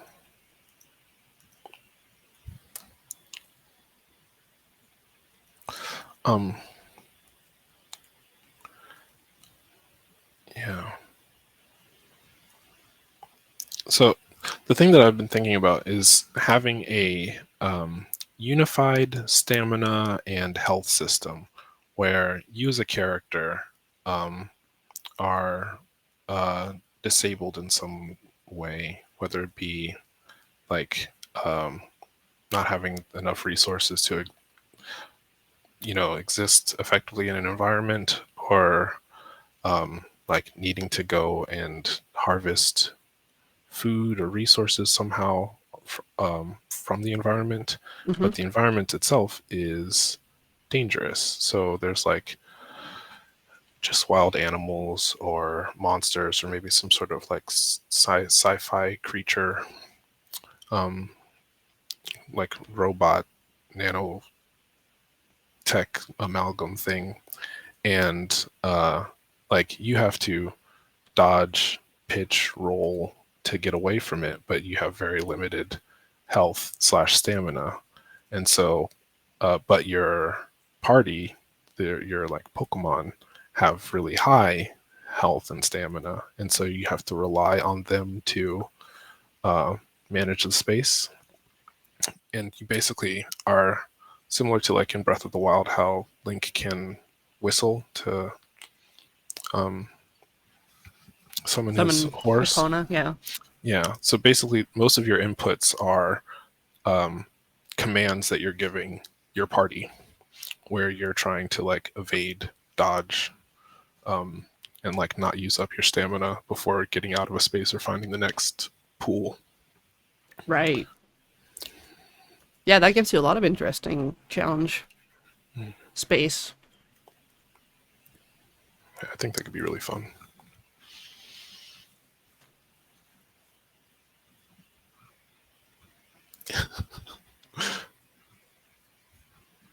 I was just playing the demo for Grime, Mm. and they've got an interesting mechanic that wasn't in the trailers as far as I remember, but it's a timed reaction to attacks. So you receive an attack, and if you time it correctly, you basically stun lock the enemy, and you're stealing from their health Yeah, pool, their breath, it's and it the goes into parry like absorb. your build up for your health recharge.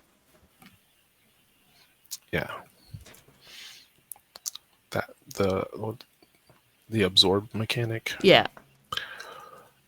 Yeah, Whereas I'm used to like it's a timed parry. So if you do this, you reflect your attack on the enemy, blah blah blah, that kind of thing. But not a this is a passive thing that you have to do to have the ability to heal. right. It like refills your Estus or something, Yeah. gives you uses.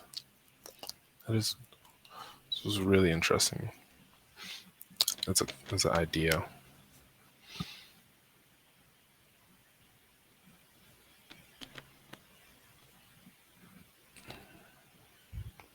Forcing them to do things much better. Yeah, managing your party instead of yourself. I mean, um, a thing that I like a lot in games is environmental puzzles. In fact, I feel like Grime has a lot of those, right? Where you're like going around and looking for special ways that your character can interact with spaces. Hmm. Um, and I like that part of exploration games, but like, so the specific emergent experience that you have in Pokemon, like where there are some environmental puzzles, there are fetch quests and like different ways of navigating, like puzzles that you have to solve in the space. But you're like moving through obstacles using your Pokemon, but not in a way that feels palpable. It's like, okay, cut, now use your Pokemon. In my game, what I would be trying to, um, I guess, engender in the audience is this emergent feeling of like depending on your equivalent of Pokemon. Right. Where you're still trying to solve puzzles, you're still trying to like interact with other people, NPCs, and like all this other stuff, but like you need your friends basically to help you do that. And like, yeah, from like a JRPG role playing standpoint, you're managing them, but like you also kind of have to build trust with them too. Like maybe when you first get one, it doesn't listen to you, it does what it wants, and then like as you feed it and like grow with it, eventually there'll be like a hidden mechanic in the game where it's like you've reached a certain level of affinity, and then when you hit an input, they do it, because they trust your leadership. Like that kind of those kinds of dynamics. But yeah, this is what I've wanted from the very beginning. And instead, it's the same game all over again. But look, new Pokemon. We've got 1 million new Pokemon this game.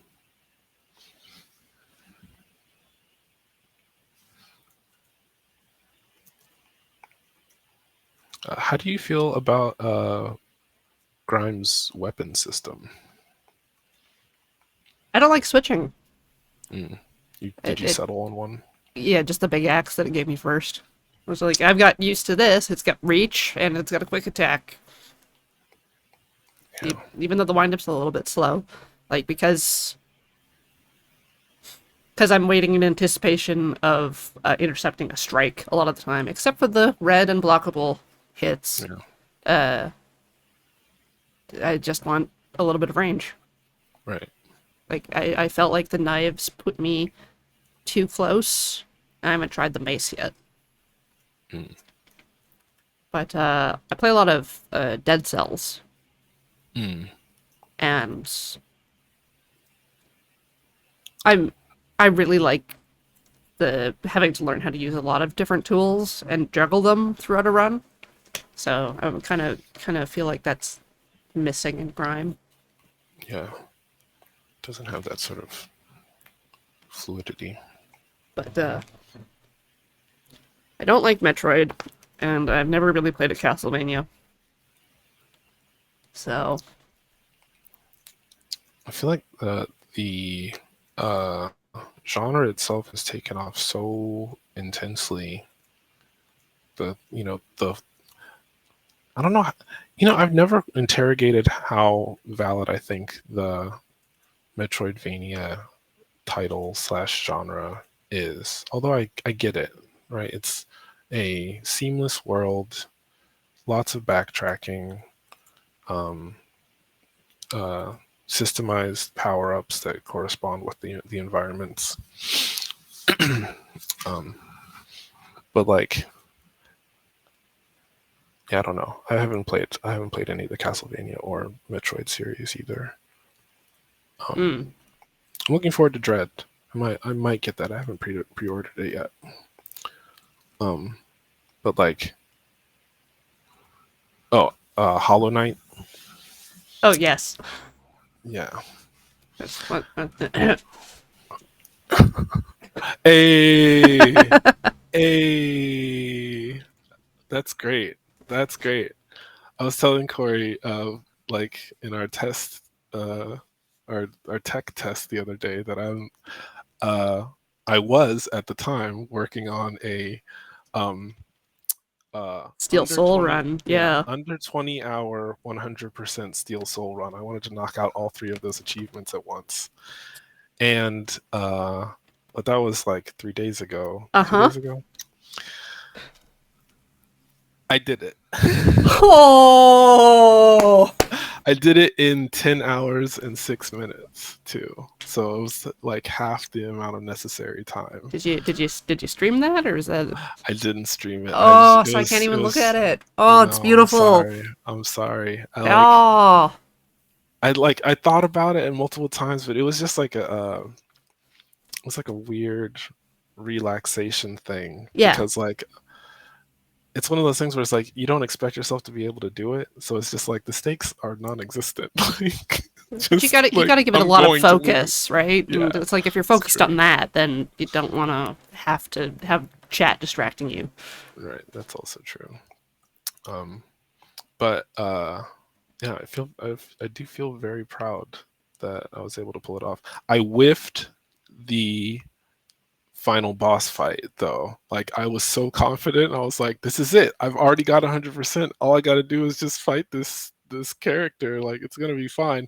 And then like I got hit by one of their like attacks that gets you for 2 masks, and I was like, nope, pause, quit. I know this is cheating, but I've beaten the harder version of you. I know that I can do this. I'm going to get those achievements. So yeah, that was a lot of fun. I feel like I only did the like whoa, we gotta restart thing like a couple times in total. I'm sure that most people who do Steel Soul runs like have to do something along those lines. But yeah, I did it. Thanks, folks. Stole Dracula's tomato juice in which Castlevania?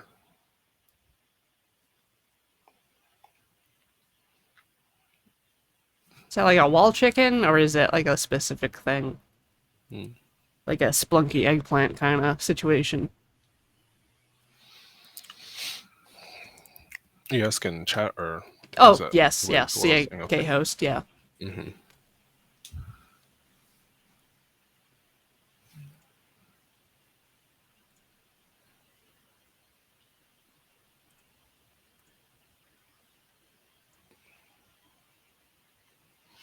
It's fascinating. I'm just drawing pillars and floors. Pillars and floors. Don't bother me. I'm just drawing pillars and floors. Oh, can I use? No, I'm not gonna do that. I'm gonna see if I could use the same ruler for the previous panel for the next one. That's bad. That would be good design if I had planned it, but Hey, I think I did it. All right. those are a lot of people. Um, behold, people. Meow, meow, Wow, meow, you meow, did do it. meow, meow, meow, meow, meow.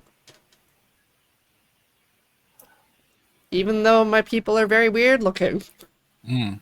Did you add any variation on the what do you call it? Maybe density or Yeah, I did. That's why some um, of them are opacity? a little grayer, and there's like Yeah, shadowy I think overlap that between them. works though. Yeah, Yeah. with the silhouettes Sorry, I've got.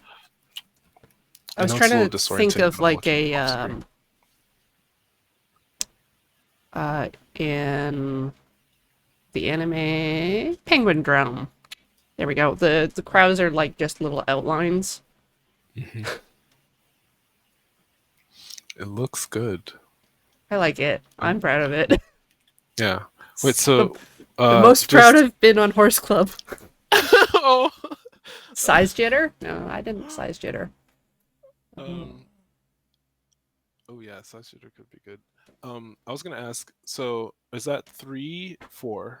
No, three or Which four different um I uh made 6 people. 6 people. Okay, that's great. That's fantastic. I wish I'd thought of that specific thing for um what I was doing, but I wanted their outlines visible, and that made it difficult because I Mm. think I can't remember what solution I came up with for it, but there's like some way of maybe it's the watercolor outline and then making it black and then making the brush white. so like it retains the outlines as you're doing the stroke. Hmm. Yeah. When I made the mountain brush last time, there we go. I drew Ooh. basically just outlines with white, and then I was like, how do I color this? And it was just like on the next layer, change the blend mode to like color instead of normal. Brilliant. Yeah, that's so cool. I think I might actually use that technique for crowds. Thank you for helping me solve a problem that I would have You're welcome. rammed my head against for weeks instead. It's so cool. You say they look weird, but I think that they just look convincing. Like that's what a crowd looks like in my head. Yeah, but it's like if you look at any of the individual Uh-huh. members of my, where do I, yeah, Yeah, it's got paper people, a little stick person. stylized. Yeah, Yeah. it's the platonic ideal of a distant crowd. Yeah. Yes.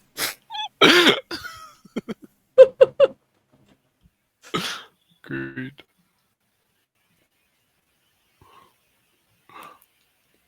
Yeah. Okay. I think this is the first time I've gotten everything I wanted to do done. Wait, so you're finished already?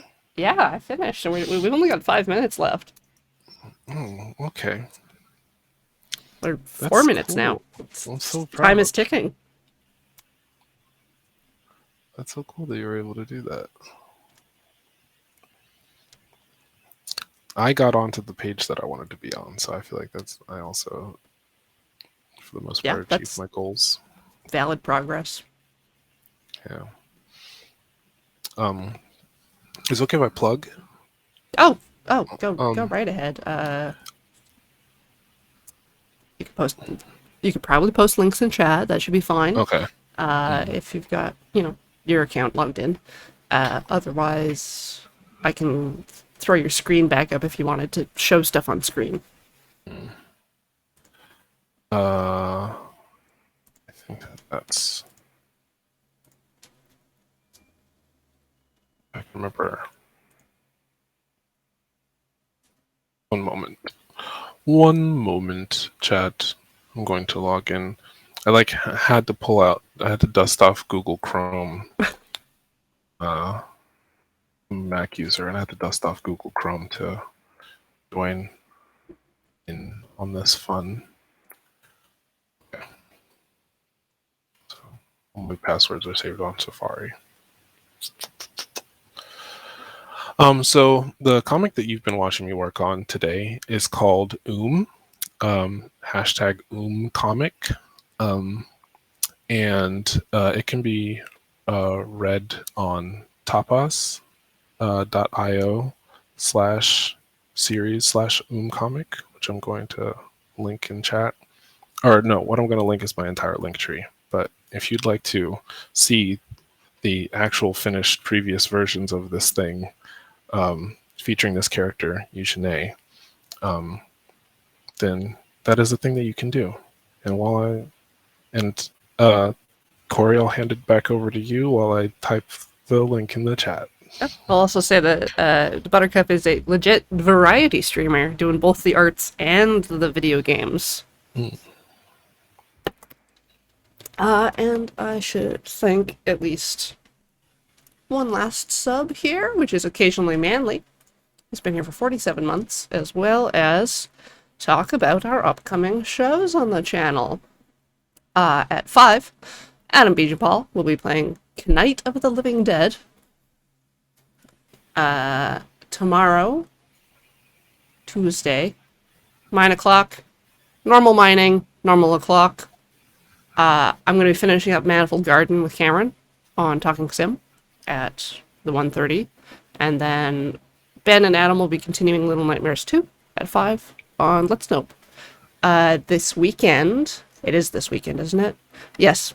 The Innistrad Midnight Hunt pre-release will be on Sunday. Sunday. All day Sunday. So tell your magic-loving people to be there, or else. Well, not or else. I try not to say or else unless I have an actual follow-up. I don't think I would Or do else anything if someone didn't show up to that. I'm not going to show up to that. You'll regret it personally if you don't show up. Yes. And thank you, Buttercup, for joining me. This was a lot of fun. Oh, thank you for having me. I really had a earnestly fantastic time. Cool. So we're going to send you all home with some ads. See you again next week. Bye.